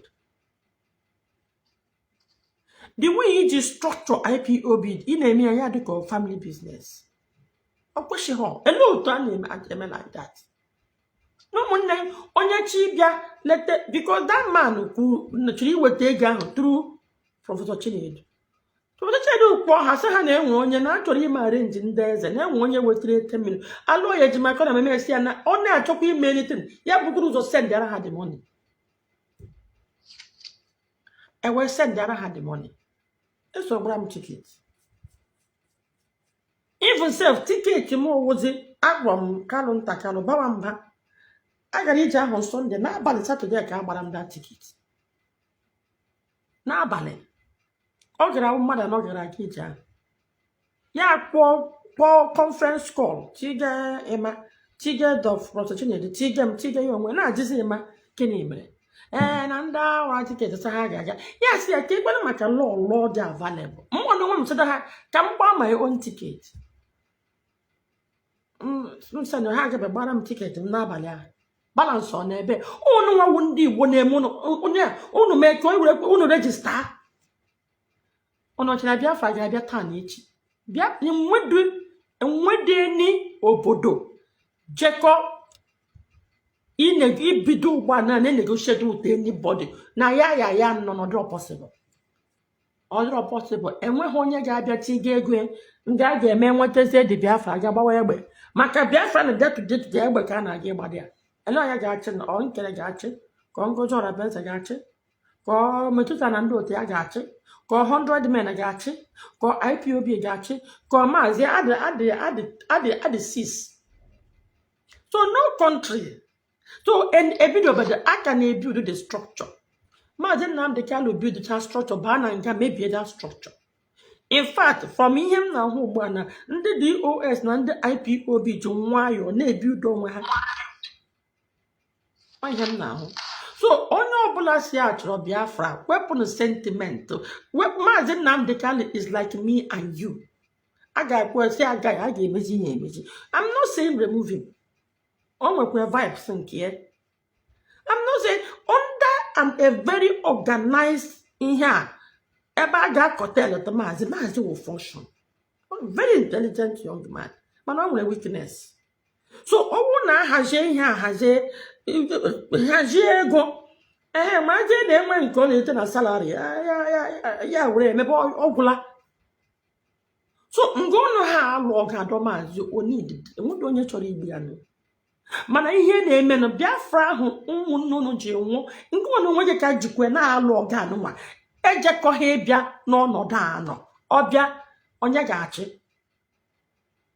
ọkwa ebe m na-aga and m ga-ekwugide ntụ na ọ na-aghọta ebe m na-eje ndị na-aghọtaghị m eblem hụ m na-enwekwa mgbe m nọ na your situation okwu Maazị Nnamdi Kanu wụ iruo ya nda so ihe ndị mmadụ na-emewo ha ruo nda because adịgo m popular iwe na-ewede m I got involved in this in the first place adịgo m popular n'ala Igbo before ihe IPOB ndị na-eso m wu ihe niile na-akpọ m na phone politicians niile m na ha na-akọ adị pick my call right now esi na-ekwu okwu followers ị gaa na my page ị ga-ahụ followers dị ha rabiri m anya ugbu a na one of my friend from na phone today mini ya ji ihe akpọgide ọnụ m sị anyị ma ihe mere m bịa hụ na ya na-adọ m sita Nneka si na ihe ahụ pụta na-aba so m chọ ka m ji nwayọọ kọwara ya ka ọ ghọta ya sị m shi nga ahụ pụta enwe ihe na-akpọ shi na datin pụta m sị anyị ma ihe mere ana m ihe ka anyị hapụ ishi m na gị anọghọ on the same page in this ngwa ka anyị ama na-akpa nkata anyị ada akpazikwen kịta anọ ọhụrụ a na-adọ m vam ka ọ kpọrọ m sị m gịnị na-eme Nneka kwa agwa m ga-agwa m si ya mba nwedị ihe dị ka agwara m don't patronize me ama m ihe m na-eme agaghị m akpọ ọnụma enwere difference there is an IPOB and there is an autopilot and there is an Biafra invasion and there is Nnamdi Kanu question. These are the things we should calm down ahazie ya ahazie na ụmụaka ga-anwụ kpọfuo ọbụla ha for nothing ịtụkwasha IPOB while IPOB dịrị onwe ya innocent enwedị ihe IPOB ebidoro ANC na 2012 just like otu esi bido Ipob ndị mmadụ kwuo chi ha ndị apartheid gọọmenti abịawa ịbribe ha onye isi ha asa 2017 ahụ na omeghe ọfụma ha chibaga the court before na-akọ m na-aba ụnụ nwa awụsa n'owu ndị isi agha na-ekwukwa ụnụ nye aka ọ bụrụ ndị nke mba abacha the man is so alright from Kola cut them off today. These are personalities ụnụ Simon dị popular anyhow popular ụnụ napụrụ m nwa nke m bi udoro onwe m you get it mana ọ dịghị njọ after mgbe m na-alakwa n'ụlọ enwe ndị kpọrọ m na-eche a ga-egbu m ị ga-anwụ but I came out strong ụlọ adịgo mma I contributed ọwụkwa na m contribute edozie IPOB hazie ya enye aka Maazị Nnamdi Kanu apụta ndị niile akpọga m mkpọkọ ọnụ ga-asịkwa nwaanyị agbalịala ma ọ bụrụ na ha ga-anụ because their own brainwashing dị too much. Their own brainwashing dị too much. O ji ha nke wụ na nke ha ji jọgbu onwe ya awụ ha ga na-ele anya like this na-ahụ white na-ele white Maazị pụtasa ha na that is black nke na ha nọ nga ahụ ekwu na ọ white ha akụwa n'isi so gịnị ka m na-ekwu owu na atụrụ m chefuo Maazị ma ogbu gbara Maazị awụ otu ahụ unu si ele ya anya ọgwụdị ọ mmanụ ka ọ na-eme mistake and ọ mere a lot of mistake I can go on and on and on mana achọrọ m drop one thing now before m mepee ihe ya ndị m akparị Maazị Nnamdi Kanu pụta ndị m atụ ya ụjọ ihe Maazị Nnamdi Kanu na-achọ ịwa ọha a ga-ajụ ya question and ọ bụrụ onye si ya na-achọ ọha ọ ga-ansa question ọ bụrụ na Maazị Nnamdi Kanu na-achọ ọha a ga-asị ya ebe na ụzọ na ị na-aga ọrụkwa na mma and ọ ga-adị humble enough esi yes ọrụ mma but enwe n'ụzọ ọzọ rụkwa na mma ị ga-eso outside that ọ gịdị enweta nwere onwe a leader na-adị very humble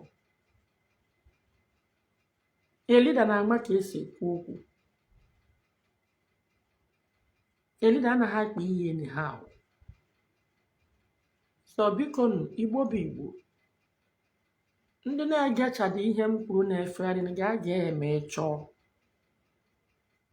ya wụkwa na ọgbada uru ịbịa nga gị na-akpa iyi while I like the ihe m na-ekwu. You don't have to come. Ịbịa nga show frustration gị needed. In fact, ọ mma iwu onye kwesịrị na-agha eze na-show frustration.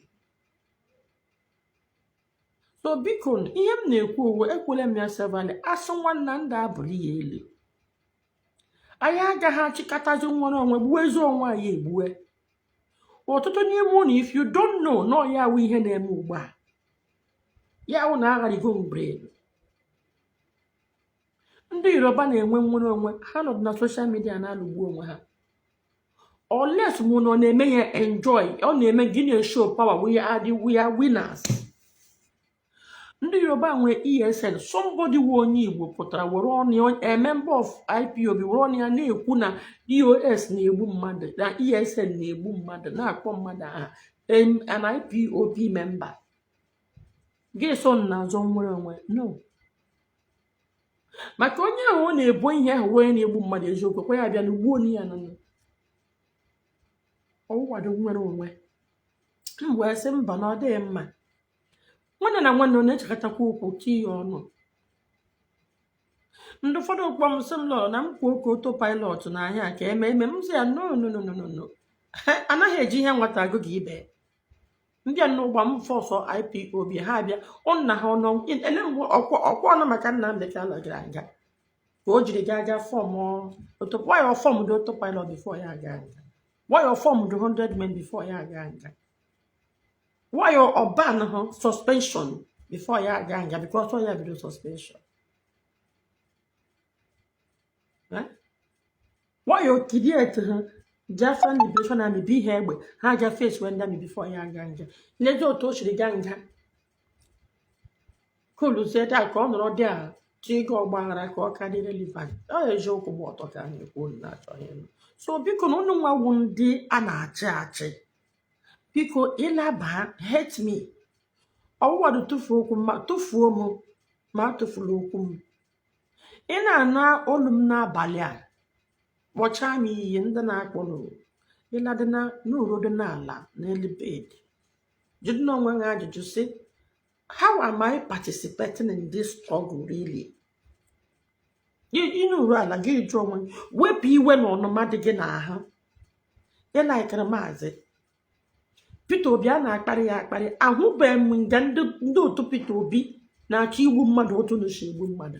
Peter Obi ka maazị Nnamdi Kanu. Tunumba a na-adọ evambambam. Ahụbeghị m ebe onye otu Tunumbu ihe ha na-eme ha pụtakwa ha defend onye otu ha not ihe unu na-eshow here. Anyị niile wụ nwanne ka ezi ka anyị ga-eji wụrụ nwanne na-azọzi Biafra onye kwuzi eziokwu ụnụ na-adọ ya because no. Ịlakwuo n'abalị ọwụrụ na ịnọ nga jụdị n'onwe ma ezi na-abịa nga agha anti m warning ọ na ma enweghị right ikwu okwu ka ngịnị jụdị n'onwe ma ihe anyị na-emezi ugbu a na ma nke m nwa na-eme ma nke gị nwa na-eme ma nke maazị na-eme ma nke DOS na-eme ọwụ nwere onwe a anyị na-aka na-ekwu okwu nwere onwe ịjụchazi onwe gị ajụjụ gị mara ma ị ga-ebido preach we how do we fix it?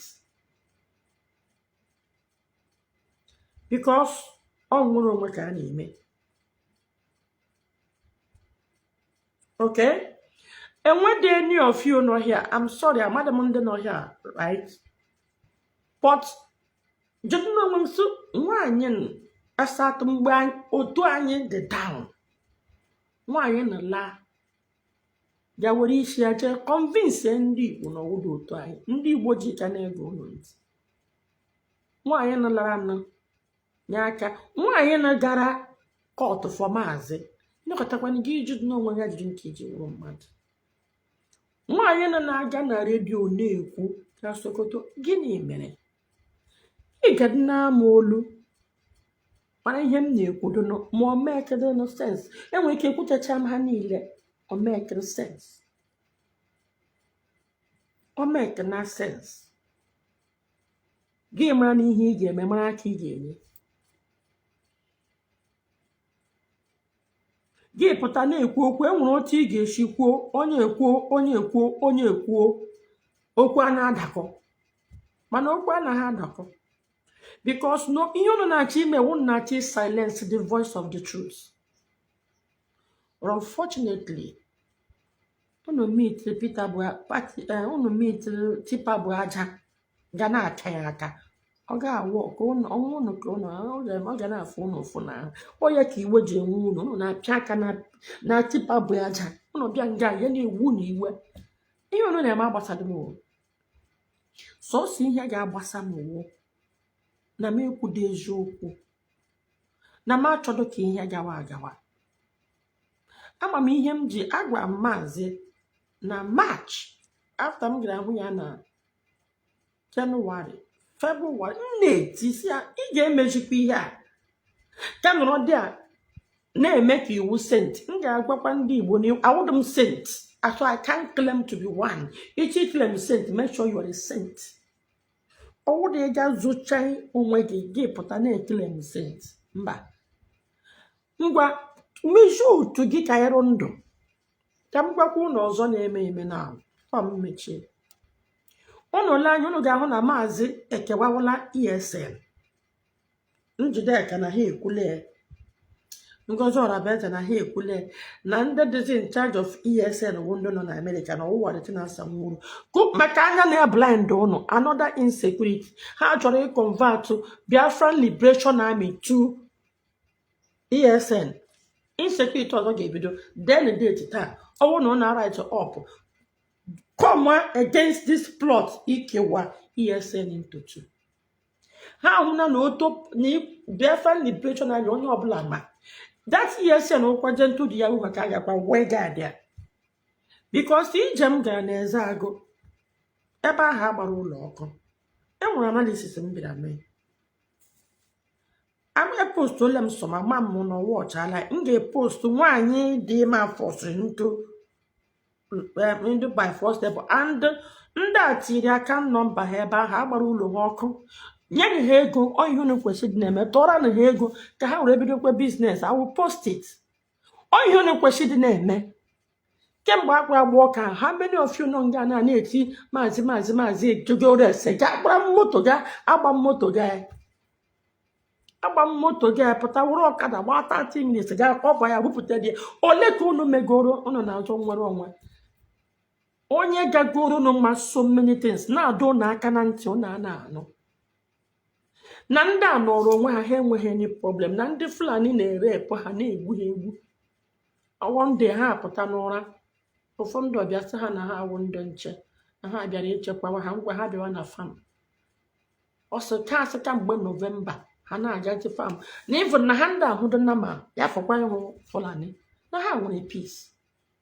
All of us on damn broom motobia. Definitely, getting the ratalanda out.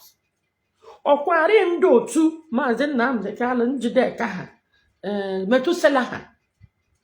Ne appoint Yari Madbugwa. Na appoint Yari Bumundano.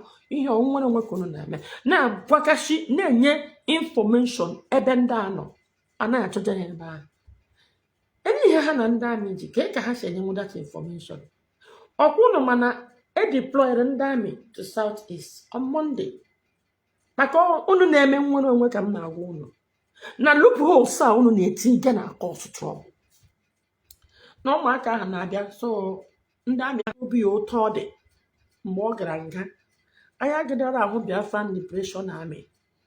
Ndị mmụ na-agadara ahụ. Asọ hapụrụ IPOB ụtọ dị Metusela na Njideka ndị ikero na social media na-aweghara. Aya gadara ahụ ha. Ihe niile agara nọ under one umbrella. Ha gadara ahụ means of ịgbapapụ.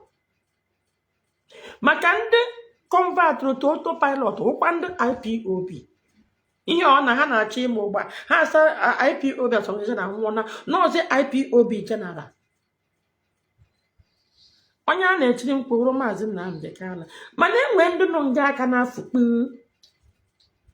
a na-eri unu mperi nna-asị ya mba ọ ga-aghọbara n'ihe mejie ya ọ wụọla mkparị mba ama m the difference between mkparị na advice Unless one so too should don't want on the advice out of the mind, I can apologize. Man is not grandman lekwe because you are when appear in Naga. Now we hear name and I galam this urago now. Na eziago now when we hear not media. So but I hear ne we hear based on him one aga what a child. Mana otonyo satala mokwa. Yes, I contribute to go my own quarter.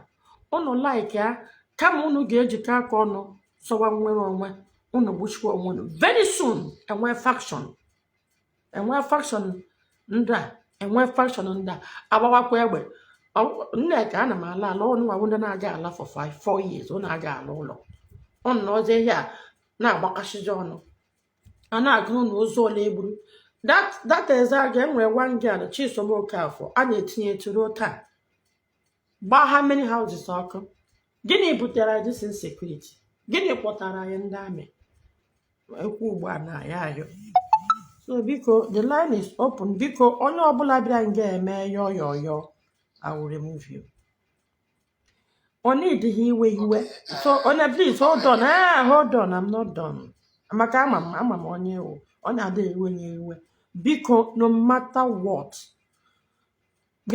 jide onwe gị aka ijide onwe gị aka gị kwuoro onwe gị okwu ihe ọnụ na-ayụyọ ka ibisa ọ na-eme ya dịtụ ka ọgwụgwọ ụmụ nwoke n'ime ihe na ụmụ nwaanyị so metụ ngwa 2 minutes Okay. So Emma, when some of your videos on watch you see that na anyone won't do here you man with you yeah and the man blackmail one day of a man. Okay, so now he on a cheaper time or one day on a decide more. I don't keep it honest. okay ngaka now onye tụsago na already unu tụsa so ana m preach unu nwee ike ịbịa ka ọnụ but I get me preach without ikwu ihe na-etusa unu ọ bụ na mmanụ ihe a na-etusa unu nwee ike ịbịa ka ọnụ nwanne ọwụ na-etisa ha etisa ọwụ taa ka IPOB dị mbụ so unu etisa ihe na-akọ ọtụ dị ntisa aka m na-ekwu okwu ihe na-eme gị ịjụ m question ntụjụ yes na unu etisago already then m na-agwa unu bịakwa ọnụ then na-achị point unu ihe ọsụrụ ntisa unu so enwu na m ekwuteghị ya gị kwuo Okay, when Nnamdi Kanu broadcast with the guitar now since we from we kidnapped from Kenya, which now the difference came the more divided and the he Kosoria can hold responsible for the division on Nnamdi Kanu Nanga or DOS. Okay, I will answer you, but in give one question. In when he keep one thing Chike Edozie kwugoro against Maazị Nnamdi Kanu on 19 broadcast ya ma oje mmadụ ya abịakwuo on his behalf kamgbe Maazị Nnamdi Kanu kwa ya nga Okay, now question ajụm gị question ịjụrụ m question okay good God bless you now okay now adịghị establish na enwedị ihe Chike Edozie kwuru kemgbe Maazị Nnamdi Kanu kwara aga nga enweghị ihe nọrọ Maazị Nnamdi Kanu kwuru either from second party or enweghị ozi ọ pụtara jie kemgbe ọ kwa nọ na nga kemgbe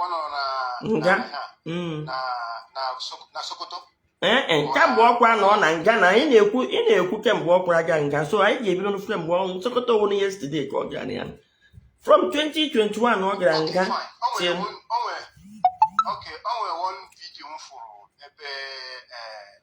some one of Caroni book, one after a court. All that time going in my chance in Bukario, another time kind of have video. So, when the video on see, was see, I ain't in the United, both Monday, Avid and Rising Sun. I took on where to Patego because everybody needs Biafra. Isalam question. Isalam ajuju. Why am born agabedenga? Ochikota the Avid. Ochikota the Rising Sun. Ochikota the Biafra Liberation Army. Ochikota the Ohaneze. Keji jigwa wonyi shi no nanga. Ndo otugi nwegodo n'ọrụ iwepụta na manage the group. Gị na-enye ha ọrụ ịga ma je. Then ka esi ka gị na ndị Rising Sun akpata nkata margin mgbe ị na-anọdụ na nga. Gị na ndị David ya uzi na nga ka ha bịa meetie gị. Gị na ha na-akpa nkata margin. Then ka ihe o ji wuru na ị ga-apụta na court mee announce owe nwedo ndị otu ịma ị na-ekwu maka ya na court confusion. Maka ọgwụgwụ dị na ndị David bịa ha akpa nkata na court no problem. Hold on. Unu ga-ebute okwu unu ga-agbawa ọsọ chelu. Ndụma isi ndị David bịa maybe visit na nga which is good. Si ya na onye isi ọ ga-adị mma ka ịgbakọ fine. Ihe ọ ga-eme ewu he will quietly communicate to the DOS and IPOB leadership. Say ha tụlee maka ịmabedị ma ndị David na-abịa dị meet enyi for partnership mgbe ị na-anọdụ na nga. Ịgazi meet enyi mgbe ị nọ na nga nwere ike inwe otiro motive. Ị ga-agwa ndị nke na outside that can investigate. Say ha ngwa biko na enwere ndị abịa meet m. Leba na ihe anya so ihe ga-awụ ọkụrụ anyị maka ọwụ nna na-enwe ụnna ha meja. Ịgwa ndị David ụna ahụra nna anọ m na nga nwa ga meet godo ndị otu m. Then proposal. Let's look at it. Opportunity nọ na public domain. Not to talk of it on the court kwuo ya. So, nke a ga-egosi ịma na aka m na-abịa o. Ịma anyị na-ekwu okwu onye caused confusion. Alright? Then aka nọ nga ahụ. Enwedị eshi nnọ Chinasa Nwuru pụtara kwuo okwu anyhow. Enwedị eshi nnọ IPOB leadership mere any comment against Mazi. Nke anyị nọ na ntị. Ịma anyị na-ekwu onye caused confusion. Nke anyị nọ na ntị. Goshi loyalty. Goshi disloyalty. Now, kedu onye si nọkwa na nga sinye Simon Ekpa ohere ka okwu. Not that all communicate with ndị otu ya privately. It was in public. It was communicated to them through their lawyer. Through his lawyer. Now, mgbe ha communicate in olu ndị DOS ka ha pụta bara ya mba ma ọ challenge that is authority. Openly. I can ekwu okwu onye na cause confusion. Then nyanwa John ya gwa m na ya sị this guy kwuo okwu. Then mgbe Simon Ekpa rụziri, even though na ejiri oji out through a third party which is disrespect. Iwurugodo onye isi clean na arụ mọra na respect. Which is disrespect. Okay, ka o rukwere asụ onye isi ha kwetekwe. So Simon Ekpa ngwa anyị nwere procedure. Before gị mere ị ga-abịa register na unit. Ị ga-awụwa na-eme mba. Then enwere akwụkwọ anyị na sign code of conduct. Simon Ekpa si ya man sign. Ya nye order. So ha hapụ ya ka okwu like that. Ha ajụ. Because ọ ga-sign their code of conduct. Because ọ sign their code of conduct. Ọ gaghị ekwu okwu outside his brief.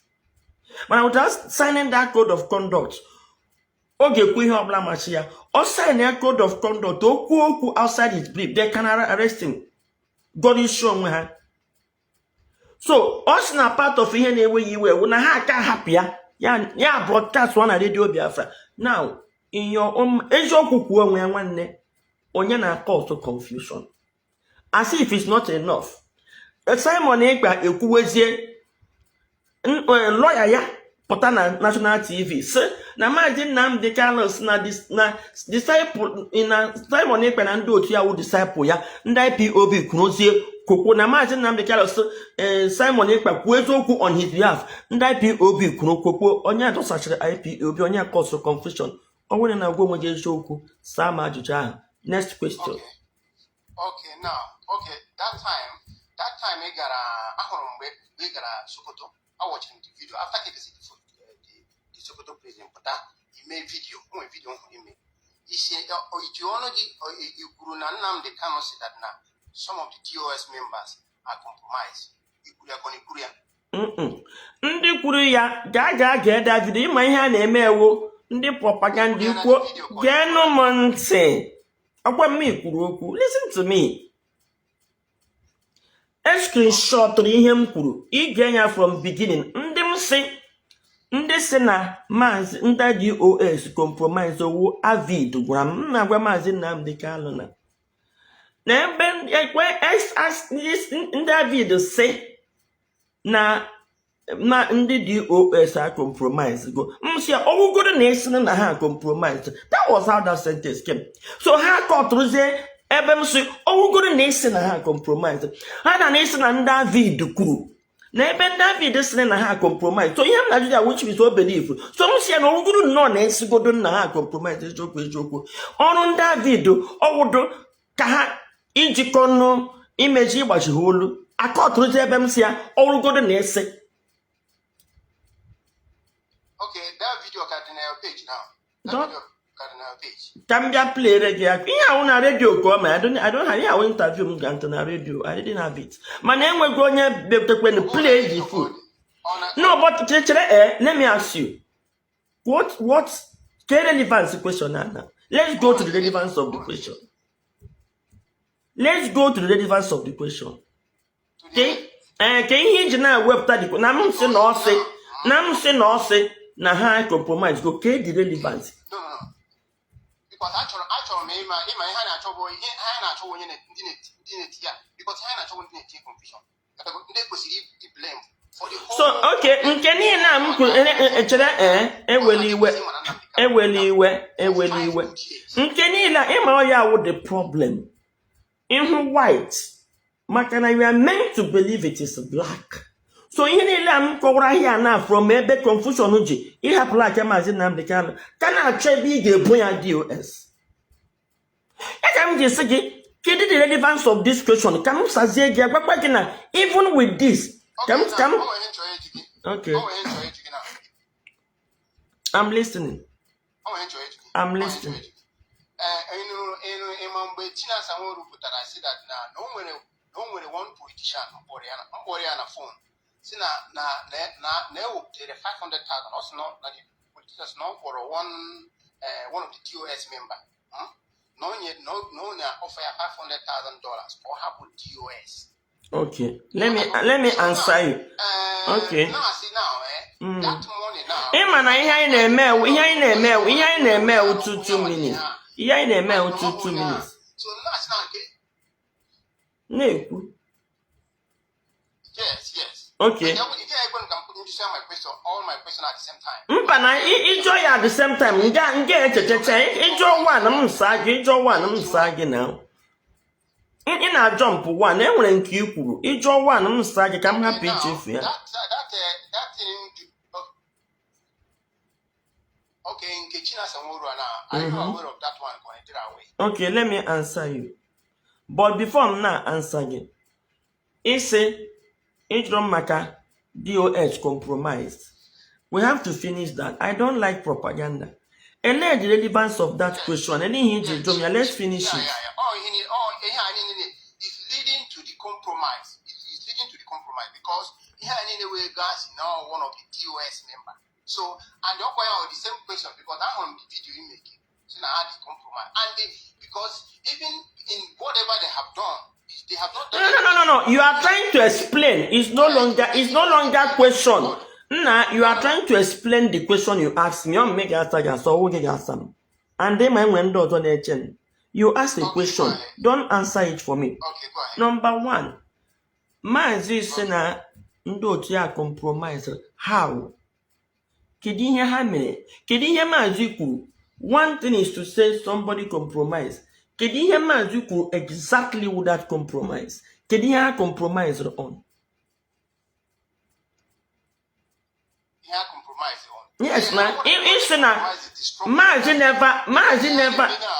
Okay. I compromise on the struggle for Biafra because he now go to Magiwan and we go is one need like what Biafra. But he now we divide and in the chief confusion the more.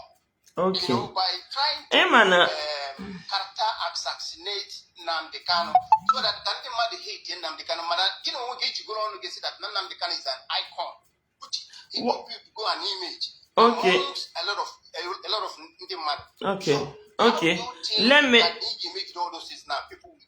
Okay. Why don't you focus on uniting than all these things, all these blackmail? Let me answer you now. It's not a blackmail. Oh no, I won't name a blackmail. I will answer you. Kedu ihe o ji wuru nna na Maazị Nnamdi Kanu ka a na-aga ha blackmail? Enwe mgbe ị nụrụ Chinasa Njideka ịhụ na blackmail niile Njideka na-eme na-eme Chinasa Nwuru na Chike Doziem. Okay, all the DOS again. Can the DOS when any of them put up blackmail on Nnamdi Kanu? Has any DOS member?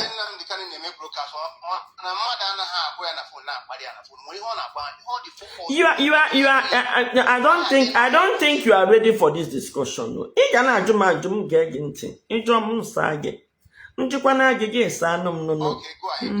So now, get out for this lady.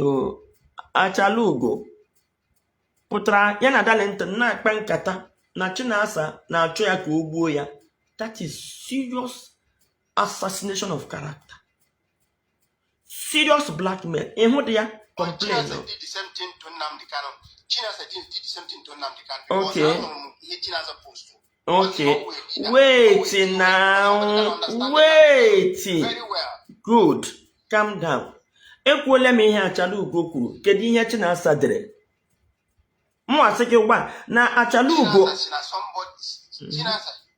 Chinasa Nnamdi Kanu is threatening him, and that nobody threatening him and goes scot-free. Even threatening Nnamdi Kanu, and I'm a fool. Chinasa. Wait now. Anana m ihe kwuru. Okay. Ele ihe n'anya ị na-ekwu gị kwuo ihe mmadụ kwuru. Asị m Achalugo sị na ya na Darlington mere conversation. I had it. Darlington si ya na ọwụwa n'obe ha na Chinasa Nwuru na-achọ igbu ya nọ. Ya sị ya ngwa gị ya. Na Njideka sị na Chinasa Nwuru ji ndị ESN egbusi ndị mmadụ. This is not just blackmail. This is assassination of character. Serious allegation. Okay? Gị sị m na amaghị na m aka n'ọnụ. Amaghị na m aka n'ọnụ. Gị sị m na Chinasa Nwuru threaten kwa Maazị. M sị gị kwuo ihe ọ threaten. Gị sị m na Chinasa sị na Maazị Nnamdi Kanu is threatening him. So which means why can threaten? That nobody threatens him and goes scot-free. And when otu ijiri jụ ka e threaten enyere ya. Ka awụ mmadụ.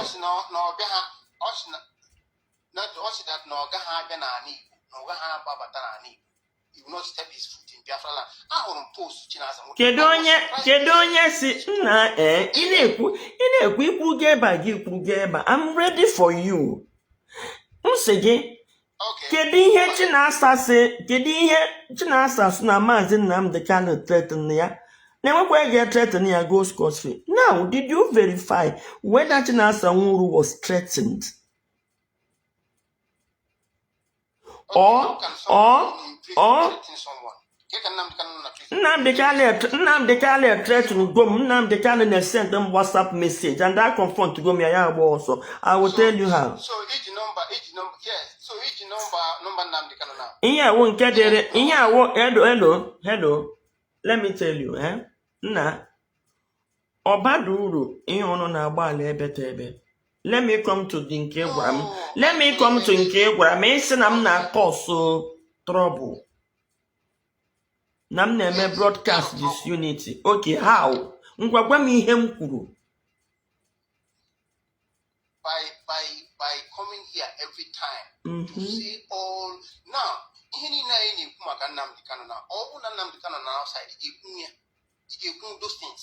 Nnamdi Kanu Nnamdi Kanu ọkandami m kwụrụ ọtọ konyo.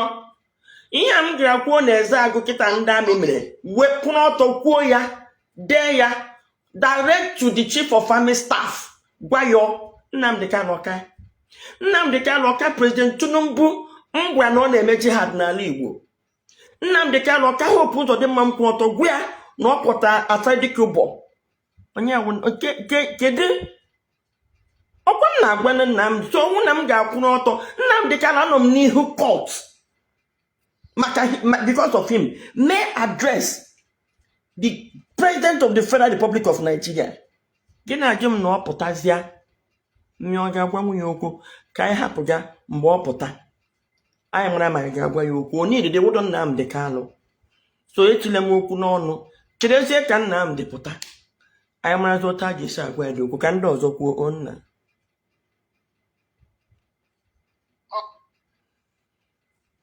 Oya, over to you.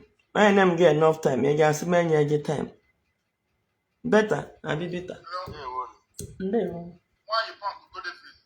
Okay, punk. 2 minutes. I'm a me him jinya kwa nya time o na-ewe because eme ha asa ha chi ikwu okwu na nna agbara okwu ha ọsọ adị m agbara okwu ha ọsọ because darkness will never overshadow light.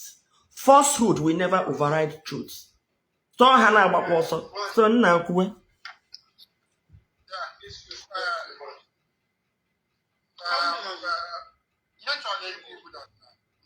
This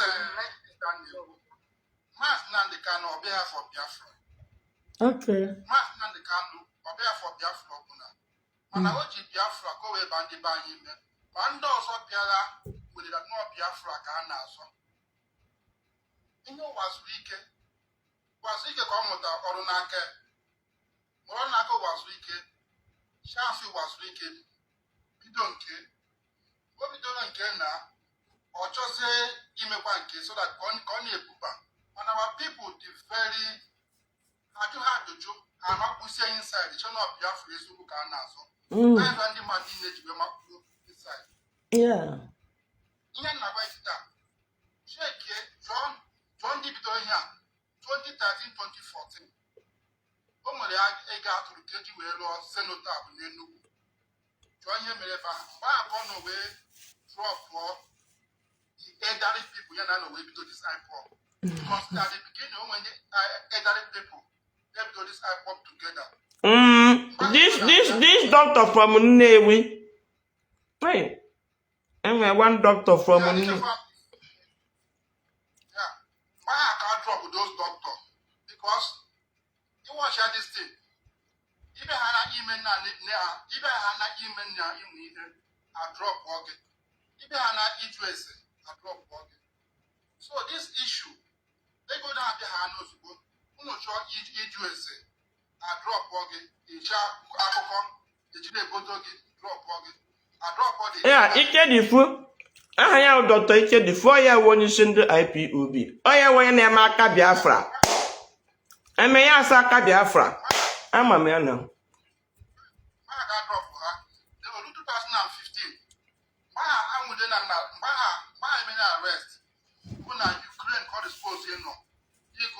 Something. So, bottom longer, did the US of that time now up to Hanaya USA, Guinea Golden and Lagos instead of Ukraine, about a ticket. On Nanda had a plan so that all the country had to put a economy up now. On after from 2007, suspend the end up now. Whom we have Umakego. If the Hana draw his account, if you want his account, you are gone. If you say Makego, Ibo and Alana, are sure of the worst one that our people is very gullible. Nnamdi Kanu Kuhana, who knows not do I do. They said a panic, I'm not even who knows not do.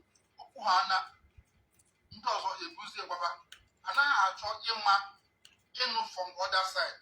Shake the whole people need a hand. metụkọrọ ihe fọsọnya nwa bụ ihe bụ onye eziokwu ndị ọzọ niile bụ ndị okwu azụ and onwe onye chọrọ ịkpọ ha ka a mara ihe merenụ a na-agba gị na onweghị ebe a na-achọ Biafra onye abụ ihe eji ebufe ego ihe ya na ụmụ nwanne ji ekwu ji aba first class cheki ụmụ nwanne kịta ọkụ fendi ka a na-eyi ihe a na-eyi bụ nke a na-akpọ ya onwere ife fa na-arụ onwe ha ọrụ aka ha nwere bụ iPod that's why na-agba ndị be anyị onwe onye ọbụla na-achọta iPod a na-achọ iPod onweghị mkpọta ịkpọchicha nọ inside Ethiopia nọ ha inside Abariba nọ ha inside ezigbote so achị nye ndị Igbo Biafra kịta ọdụsawa edari ndị anyị wee bụrụ ndị mmadụ anaghịzi ọbụnọ ndị na-achịkọta egwu ọnụ a kịta ka achọ iji wee awawa kọntrị nye mgbe a chọrọ inye Naijiria ọkụ Azik na ndị ọzọ bi nọgasị inside onweghị ebe Biafra na-abịa achịmọta Biafra ndị Igbo tọpụ ndị Igbo ji ebido okwukwe dị okwu ngwa round up so ihe a bụ scam ihe eji eri ego isi na-asị mmepe onye ọbụla 100 million naira in the next 10 or 50 years 100 million naira enwetakwa n'ebe ka ị na-ebe iPop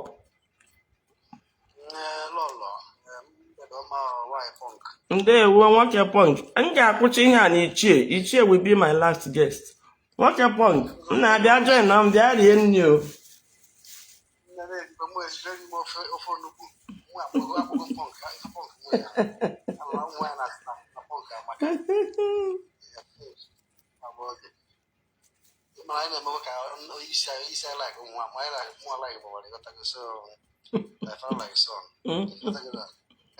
ndewo ịma ihe m ga-agwa bụ ndị otu metọd ha ndị ọtọpilot reversion terrorist so ha ka nọ na-asọgba obi ha na-ata chichiri ihe dị US ji kwụsị Simon Ekperima na ndị otu ya uchizi Nnamdi Kanu na anyị na Nnamdi Kanu igbu ha na-egbu na be anyị the US mere everything humanly possible to stop it and see ya na kpọrọ ọ nọ n'ime ya today that day what's like IPOB awara no ya put the end of IPOB but I'm bet ya but ndị IPOB government my IPOB government my IPOB forget all these criminals here forever method have never been a member of IPOB but you have to do him na buy na achọ ebe ga-esi wee ebe ihe oyi ga-apụta ha na-ezu oyi anagwana na eme Biafra na-ezu oyi hawa method na ndị otu ha ka asị or half of autopilot, or I only must not have half of autopilot. And they is doing now, not why. Or the aim. Not by high. I took a head when I protest. What I reason happens that put on a protest. IPOB, and I call it China. What could the IPOB in Afalu and I call it China?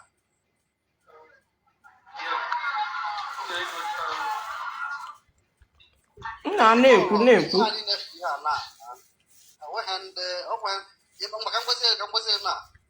all by 5 months we were 500,000 naira je bel Nnamdi Kanu egwu person all na my this na bel Nnamdi Kanu egwu ebe nche na oya so na no ihe ọ na-ekwu ọ na oya Muhammad yo oya na boy so back I have if Nnamdi Kanu mejara IPOB ya bụ so say aka edekwe na-ebuso Biafra Nnamdi Kanu told himself to the message, not a message as a messenger. oh yeah And FSC. You know, like more mother than half time, but not on Nnamdi Kanu Lord. Yana Bible Lord MMK. Ben Canoni, by a mix. Lord cannot wear a man that he is loading it over us, not at the enemy. It's only over us upon you gonna rot. So I am a pig and I am going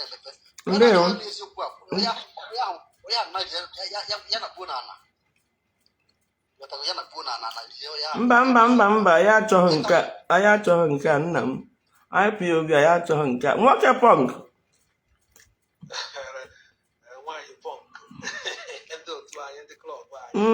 Ndewo nna m. Ndewo.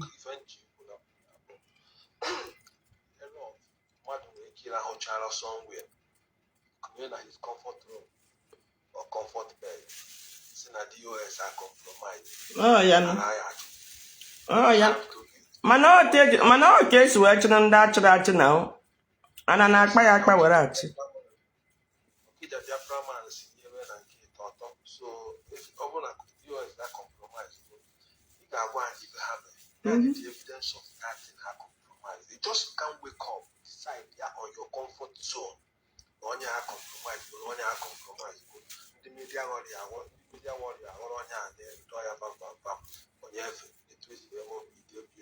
so your program. So now things have changed. You go see evidence. First DUS, second. So I mean now all compromise okay and equal, but we want to see the evidence and 1 year hammer because compromise is an ambiguous word. Money is a leading element. So now, long way here. But sometimes people are not so what you are saying is you are not against IPOB, you are not against ESN. This kind of person will tell about an method. Or where we hear about the only thing not change about US we died today. What US can you have friends? Of nothing more when you're so sometimes in a eating away is time more than that. Or where would is that the question by as a question midnight tomorrow? Okay, so until it's your KDS and that and those you want at you. Okay. And they watch when you were coming on life with each other. But the moment even Methuselah was coming, but the moment it sound hard, it feel like DOS we died, DOS I had to have the man always had the ways. So it didn't waste your time and people like method. In the South Africa, you 30th of June to go to Nigeria. Then join the flying monkey there. He has 30th of May to leave South Africa. And got frustrated. I'm on my career. Anything man a phobia. Now, get a human being. One then Nnamdi Kanu, but then do. The one just preside in the police or that role. Kanu had that role. Emmanuel had that role. Princess had that role. The princess had that role. How can you be surviving on blood money? Actually, was not US compromise. Why? If you go family name with your hand, very fine. You don't want to have all really change. It's a criminal now. You need rocket science to know that. How can they not be all over Germany? You can't give it. If you go everyone, okay, they are not one, they see no one, you know, at our war. Go on, no one, they are not one, at our war. Then I am a 500 euro. As a came here, will ask that US people. For what? So now I need evidence of their evil doing. And you want the actual also. One year, I need the evidence. That's all we are saying. How can your point? So when you're going to feel here, when you're going to feel that US, bring the evidence and tell us what they are. Not just, you throw a blanket accusation of people. No, we want to see the evidence. Now, nothing in chief. Ndị na-agagharị ana m ekwu all the time ndị na-agagharị asị no election in Biafra land biko na ọ bụrụkwa ndị IPO ọkwa Methuselah na ndị otu ya na-ekwu Methuselah na ndị otu ya na-ekwu no election in Biafra land a na-akpọ ha flying monkeys na dem dey talk ndị IPO ha na-achọ settlement na abịanye ha ego ugbu a na ha asịkwa anyị Chineke tupu okike abịa ma ekwuo let's go and vote na today. So I know in due time IPOB leadership publish a memo on that to clarify that. So each election, but don't get IPOB involved. On your own, because again, some neutral platform on people, and I want the IPOB on like Hana send the banner to vote the buyer, brought the IPOB. or to sell the flying monkeys or Yana Bohan. Only one of them they are here to buy on the national guy and I that together. If you only because was the half of if you only because that woman they woman buying Caribbean Island. And Lolo, on your national that US are ex-US, it's an hallucination. DOS are even more powerful now than ever. On your plan, that thing is only hallucinating and wishful thinking. So the band can because of that. Ndewo nna m. IPOB. No, actually, go. Mba, a na-eme line by line. Ọ dịghị ọsịsọ. IPOB. Yo, madam, you see, you can't, I'm who the glittering from my side. I'm a DJ in a day, as is you get prescribed for me because yeah, can't the body move see to you. I was on so, madam, let come cover something to come to you or the man. Madam, I pay my infiltration. Yeah. Okay. Because I already said this for the onion outside or onion on the side.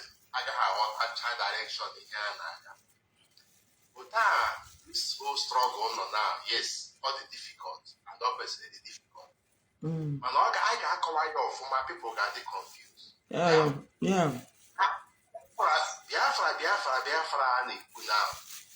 Because you know, Igbo again get it.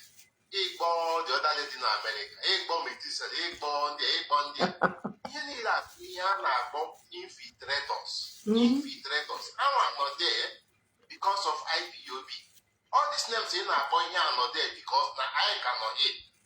That is the reason it's Japan or Japan. So, I made this thing very, very clear so that no on the side I get hardly confused. I will not be Biafra ndị a na-achọ. Even Nnamdi Kanu atọgazikwa Biafra. Nnamdi akpọla from the Biafra. Ile abụba Nnamdi na-agbanwite ụmụnne ihe ọgbabụba ndị chọga Biafra. Leke ndị niile na-epromote Nnamdi Kanu ndị abụba ndị chọga Biafra. Ọgwụgwọ ọnụ ka a na-akọ. 30th of May Nnamdi na onwe ya mere initiate. Go from the Nila name promote here, ever happen 30th of May. You know, before I got quick. So you talk, I'm making a lot of Madame Biko to Chineka Yogi. In a Buddhist thing, what can they have people now? Now, also IPOB, they can the DOS in the lead now, wouldn't them get Biafra. The rest will infiltrate us. Okay. Campaign one thing, Madam, wait 1 second, Biko. Campaign go to the IPOB see defeat Simon Egba autopilot. I succeeded. It market on wine from Simon Hazra. So you need a hand every day I need issue press release, need now, you know, I radio, now I media. But I should patch up from us. I should not get 1 minute, Biko.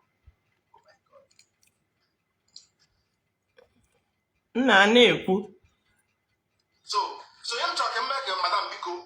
Achomka in a medicine has a man that in a government name in this kind of issue we hear on a Bible, David and Goliath. The IPOB okay look bad for the government when the IPOB.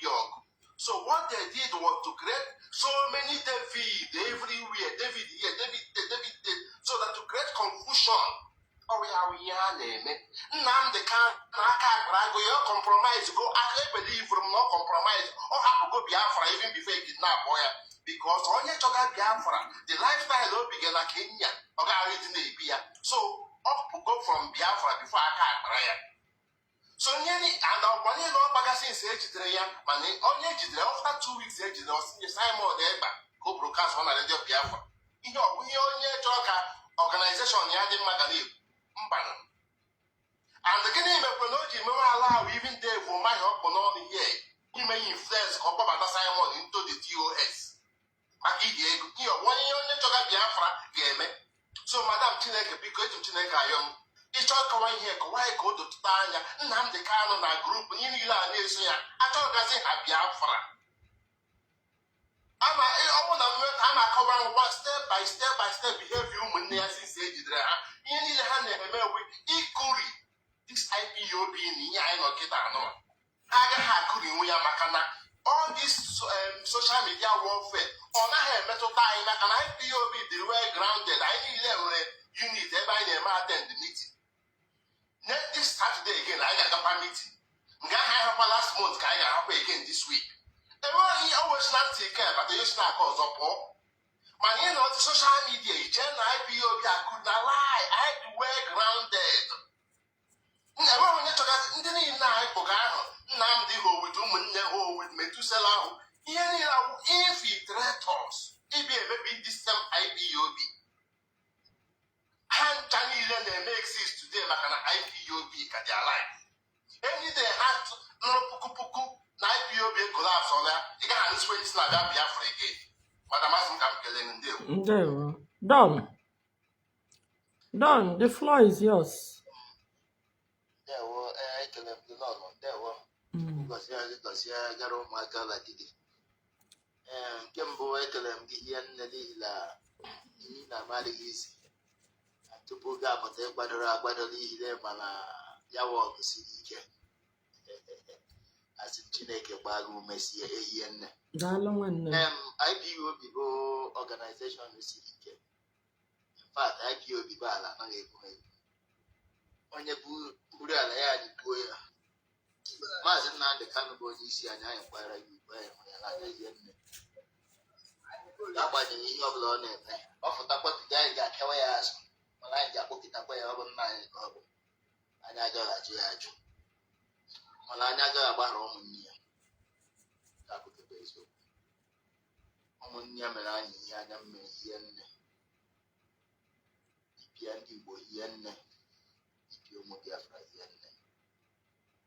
A lot of people nwụrụ na njem a bụ mkpọchi ntị. Kere ka m ga-esi sị ọ bụ mkpọchi ntị n'ihi na ha believe na ọ bụ ụmụnne onye ndu. Ụmụnne onye ndu ọ bụ ha gburu a lot of people, which a lot of them kwesịrị ịdị ndụ today, mana ọ dịgo ka o si adị. N'ihi na nna m mere ka m mara na mgbe ha bụ ukwu osisi aka akpara ya.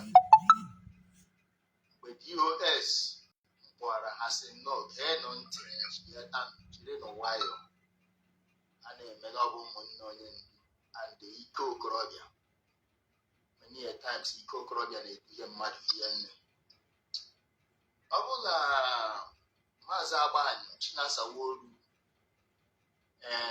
Azayoba and zuru ime ike na onye isi anyị ga-adị ndụ taa ọ ga-ejikwara aka Chineke nọ ihe a na-eme. Achụọla ajụ aja n'elu isi ndị ahụ, mana ha chụchakwa aja ahụ ha nwa bụ ndị dị achụja aja a na-ada. Ọbịa bụ ihe a na-eme bụ ihe mmụọ. Alaikere m ọgụ mmụọ n'ihi na anaghị enye braịbụl ọgụ mmụọ, anaghị eri ngo. Lee kpọrọ mmadụ iyi gbaa mmadụ akwa chụọ ya aja sofras ọ bụ ihe mmụọ onye aka ya dị ọcha onwe ihe ga-eme. Ọbịa bụ eji Biafra ọgwakwanụ ihe ga-eme ụmụ Chineke. IPOB bụ agba rọng ga-ekiri ngere mmụọ. Anyị nọ hịa Simon abịala, anyị ga-anọkwa hịa 100 men abịakwala, and anyị ga-anọkwa hịa Biafra abịa n'ihi na ọbịa bụ ha kwadoro onwe ihe na anyị ahụ mmadụ bido ya wajo onwekwana onye anyị ga-ahụ kwụsị. Adịghị m ebule m ndị nọ na Naijiria nsila ha bụ media warriors n'ihi na onye agụụ ji nye 10 naira enide ekwesịrị inye onye nyere 20 ya nwara ya ọbịa ka ụwa dị. So mụ anaghị atụ ihe ha n'ihe a na-eme. Ebe ọ bụla yesidela ha kwucharala ụmụnne Maazị Nnamdi Kanu bụ ndị ọjọọ bụ ndị a lachighị azụ tụteke na-arụ ha ọrụ. Ọ bụ Igwere ma na ha adịghị trustworthy. So onye ọbụla na-eteke ha serious bụ onye ebere ngwa nwanne round up. Yes. Ụmụ Chineke arịọ ka m na-arịọ unu onye adala mba. Ukpulu ọlọ ọ bụ few people na-aghọta ya, mana ọ bụ okele ọlụ anyị ga na-agwa ndị mmadụ kọdụọ ndị mmadụ anya ihe dị ọlọ na-alụ. A lot of people akpọọla mma agwacha ha ka m gwachara ha asị ihe nwa n'olu nke otu ala Nnamdi Kanu n'ọgbara agwa ọjọọ si ya yes lọba akọrụ ekedo si ọkwa ịmụ nwaanyị a n'otere ya lọba ezigbo mmadụ ihe ọ na-agụ eziokwu lọlọ Chineke gbara ume ndewo Yeah, Lolo, atọ na edu okay.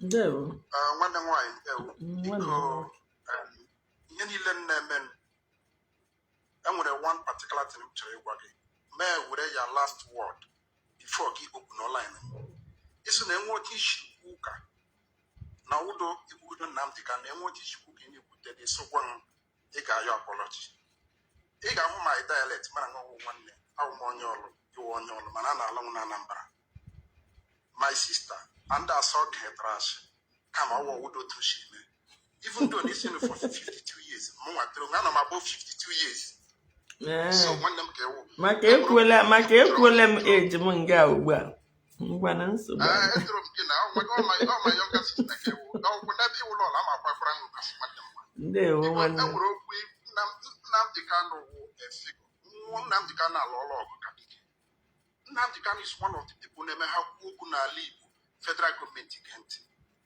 each ego mgbe Nnamdi Kanu pụtara nga the first one ehoduru meeting Southeast governors Southeast National Assembly ehoduru n'Enugu mgbe na enwe odo chairman ọhaneze ndị Igbo emechicha ihe niile Nnamdi Kanu si achọrọ restructuring achọrọ ka egbocha River Niger achọrọ ka ebute enwe viable airport fụ ihe gara ndị Igbo mma onye ọbụla ma amị Nnamdi Kanu si ka ọ gakwa ndị ochie IPOB lekwa ihe metere na meeting the people who hold the meeting kwere sị ha ga-aga Abuja they will push for it ihe kwu even Nnamdi Kanu mentioned the Biafra nke ahụ ihe kwu ka lara maka ka ndị Igbo nweta onwe ha ha kwere ihe mezi federal government meji bịachizie back 2 weeks eyigharị the meeting ebidozi operation Python dance bido n'ụmụahịa from ụmụahịa ya wụ na-echi ụlọ Maazị Nnamdi Kanu Lolo enwere ihe ikwu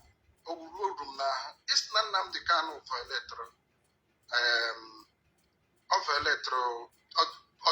violetro bail condition ya na Nnamdi Kanu achọrọ ịga court ya adịgo ma achịtọwa ndị ahụ ekwute nwanne nwaanyị ekwutere ọrụ mma ekwude m nso ti ogwe ndị amị tụwa mmadụ ma ebe nọrọ na nke ahụ I didn't say that asị m na ọ violate bail condition ya kwuo eziokwu mere ndị amị attract ha chọrọ ya bịa n'ụlọ ha okay I withdraw that one ọkwa the same ndị ahụ nyere bail condition of questioning on the mix of 5 people or 10 people ọkwa ha kpọrọ meeting n'Enugu ụtọ ọhaneze ndị Igbo one of the bail condition and you're not questioning on Gamma no. But all the same people who were meeting Southeast governors after the thing. So Federal Nnamdi Kanu would only person them here again.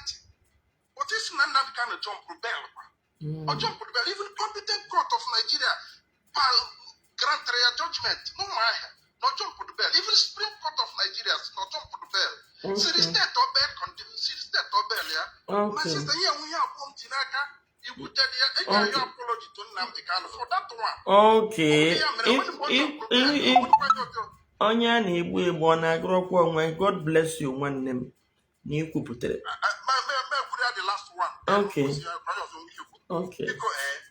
Onye ọbụla ihe niile hụrụ na akwụrụ a na-ekwu Nnamdi Kanu na ma against maka omere maka ọ na-emede onye ọbụla na-ekwujọ Nnamdi Kanu na-ekwujọ IPOB ekwujọkwa onwe ya because ọkwa ndị a na-ege ntị politicians anyị niile enwerekwa ke na-ekwutere anyị ọna ga-ekwuo nnukwu ala azịrị ha aka and in conclusion biko enwere ke ga-enye m ego enidiri m adreesị ụlọ Maazị Nnamdi Kanu soro na Kenya na akwụkwọ nweta ya mechi gaa Canada ga anara Njideka 5 million naira ebi m anọ m na Amerịka Canada wụ n'azụ ụlọ m ga enwere ike iji moto m ga anara ya dị 5 million biko even enye m hala m adreesị ụlọ ha ọ zụrụ mkpokụlọ ya a na-achọpụta the rightful owner ya sọ Nnamdi Kanu ka desi ụlọ m ga-anata dị 5 million ihe niile ihe hụrụ a na-ekwu uwu kọsịrịsịrịsịrị onye ihe niile ọwụ asịrịsịrịsị nwere ike nwere evidence. Okay. And in conclusion Nnamdi Kanu wụ our leader and with no Biafra without No IPOB without Nnamdi Kanu. IPOB without Nnamdi Kanu in the school.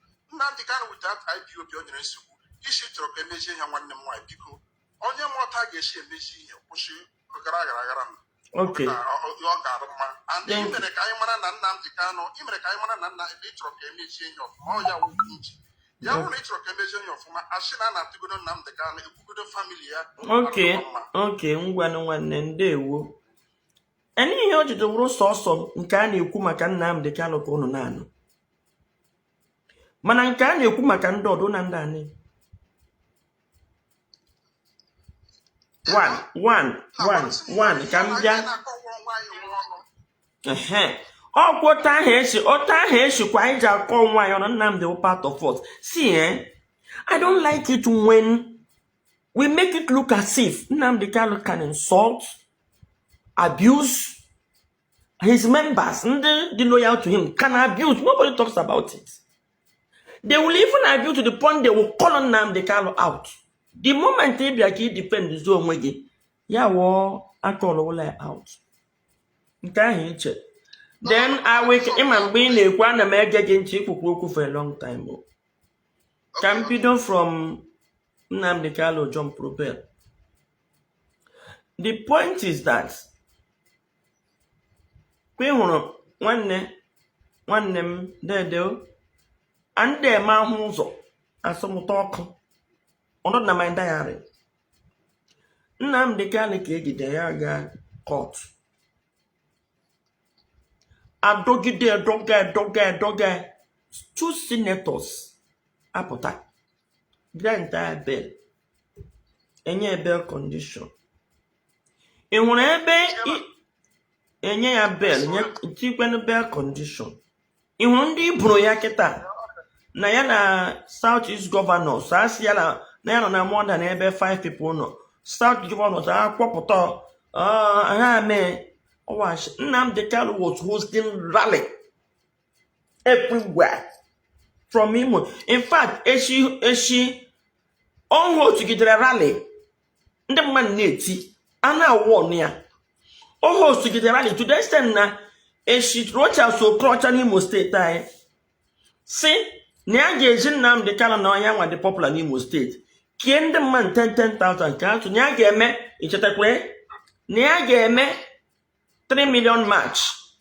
Nnamdi Kanu ne ma Rochas n'aka na ya ga-agwa Rochas na ya aka wụrụ land ya nọ were unannounced. Ndị ya na-aza ha n'ọlụ ya were shop ho ya ganata. Ndị niile na Rochas kwụrụ ụgwọ na-eme Rochas abandon gakwudo Nnamdi. Onwe no doke. Okay, anọrọ m madam enwe ike jingaji. Ngwa jina. Ịma aka m na-ekwukwa ejikwala a lot m na-asa da asa. Ịma na agwa ha lụ na eziokwu ụnụ gbara wa ngwa jọm dede. Ngwa ba jọm ihe Nnamdi Kanu aya so ya wụ na mmadụ for ele to bail condition. Ele ihe gọọmenti kwesịrị under the law. Okay, good. Ejikwasịla m n'elu ụnụ ga na-enwe ndidi. Ụnụ ga na-enwe ndidi. Ụnụ bịa ụnụ buru propaganda bịa enyedezo na propaganda ụnụ mịa ka ifi na-ese nke iburu ị na-ekwu eburu Nnamdi Kanu ebu mana ụnụ na-aka ebu ị na ngwa ụgbọ na ndị South East gọvanọ sọdụ ole 5 na nna ya nwe odo ọha na eze president ya 6 ọha wụ ihe nna ọha kpọpụtara ihe ọjị si bụ ihe ọjị si rapụ ọnụ kwuo. Ana m ege ntị I was listening to you when you were talking. Ama m na ịtọgashi mana edigekwa m ya o edigem ya. I didn't provoke too. Onye na-amaghịzi m aka n'ọnụ adị m patient na-ele gị anya mgbe ị na-ekwu ukenyi ihe niile ikwu nga awacha and I'll prove it, so you have to calm down nwanne maka egege m gị ntị. I approve Nnamdi Kanu host through more than 10 rallies ebe enwere more than 1,000 people gather around him. So oku ndị a na-akpọ dị awụ nga a na-eji ya gịnị ka a ga-eme emewene anyị nne ya abara ibe nara ya bail condition na-ayọ ya n'ọkwa ya na bail condition. Onye ọbụla mana a ga-eme ya arrest because ọ violate ya openly. Onye ọbụla mana ọ ga court a ga-eme ya arrest. Any day o ji ya back to court a ga-eme ya arrest. Ọnwụ na ya na-agwa Maazị Nnamdi Kanu eziokwu ndị otu ya jide ya si onye isi biko cool down and nga ọ gachi ikpe ahụ ọ ga-ala free agaghị atụ ya nga enweghị ihe o mere ọnwụ na na-agwa ya eziokwu ọtụtụ nsogbu onye adanyere na ya ọnwụ na ụnụ anaghị eme ome ihe ụnụ na-akọvi otu eji akọvi ya na ụnụ so n'ihe chiri Nnamdi Kanu na nga ụnụ ha ji nọ like ya mana people like us ga-apụta gwa ya eziokwu ahụ na-aga eche na nsogbu ụnụ esokwu na-eme anyị attack tụgidekwa anyị ashọ on top of it ịmachakwa na oge odu rally ịmachakwa na ọ break bed condition gị ga-abụ ndị kwọzụ ya na-eji ya ngwa ele ihe anyị ga-eme ka ọ dị mma stop ndị amị denu laya ma agwa gị mkpuo ya ugbu a na ịzụ ọwa accusation ya bido broadcast threaten one army that attracted them to his house that broadcasting ndị amị n'ọrụ onwe ha nọdụ na nke ha na mind their business he started directly threatening them because he knows ha bịa n'ụlọ ya ka onwe ihe o ji agba ọsọ onye ka m ji sọ John Probel ọ John Probel number one he ihe ịkpọ broadcast wụ ọkpọ ndị otu ya ha gbakọ ya na-eme ha adres nwanne ọkwa broadcast ihe wụ broadcast ọ wụdị broad nke ikwu okwu ha nọ ọya ọkwa broadcast ọ wụdị iwu na ọ ga-awụ na TV rebroadcast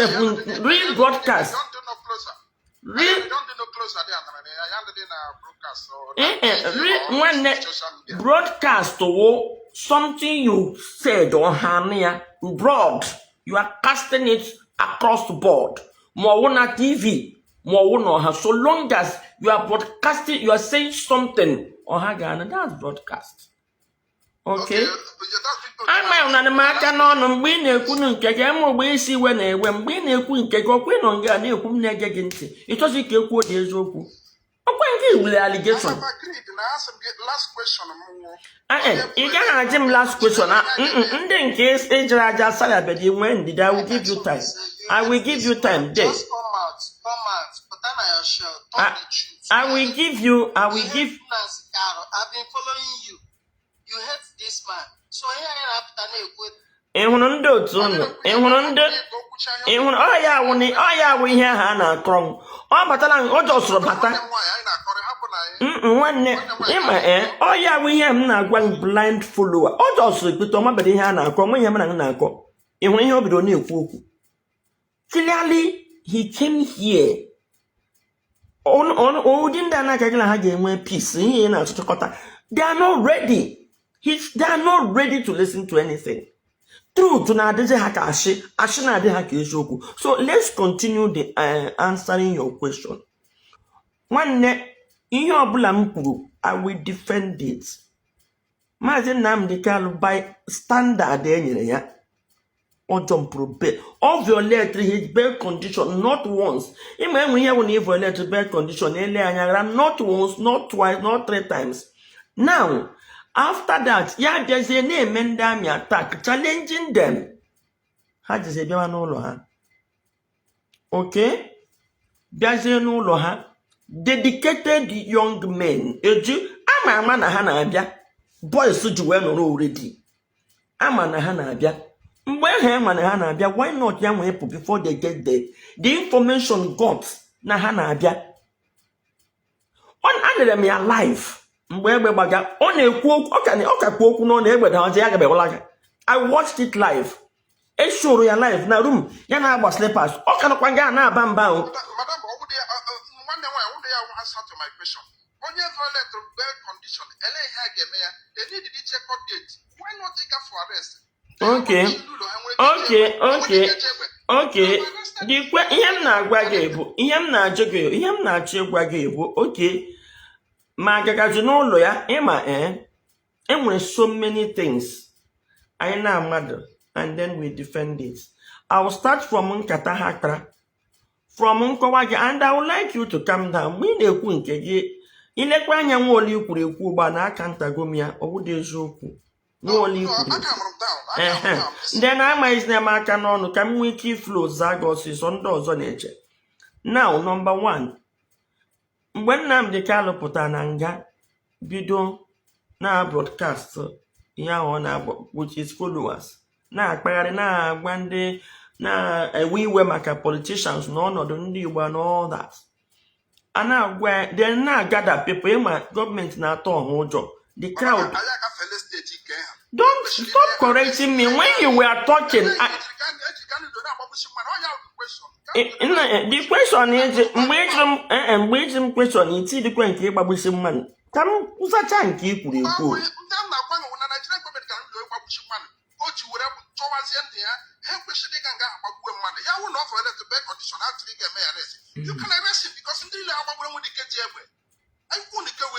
Okay, come to the one come to the nang.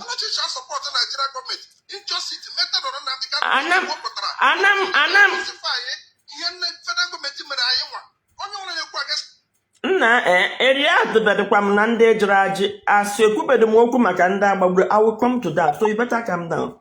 Come to a question, in on gay woo, what are the mere? And I will not be intimidated, I will not be brainwashed.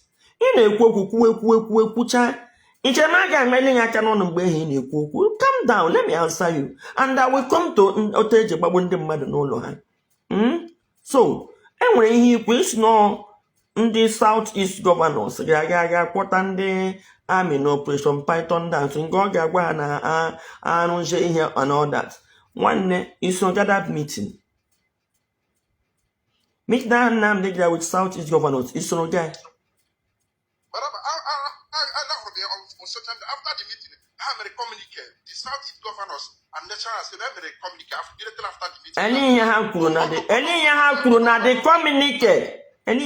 communicate. Calm down, now. Why have the communique? Only all as you hands down. That they are going to talk to federal government on our behalf and the requirements of Nnamdi Kanu. Okay, God bless you. Mgbe hụ ọ ga-aga present this thing to our elders. Ha pụta. Because they just took them there. Man, achọ m ka ochi n'ọnụ pụta nke ikwu with the truth. Why not Nnamdi Kanu ga cool down? Na-echezi. Then knowing fully when they were court case and the fact that Nanda we had that respect goes to ya destination your ya so okay ngwa Kaka go down in a violate of fair condition. Kagan present here to federal government. Why you getting that? Lazy calm down. Yes, Nnamdi Kanu, where is Nnamdi Kanu were praised? And what on your fight?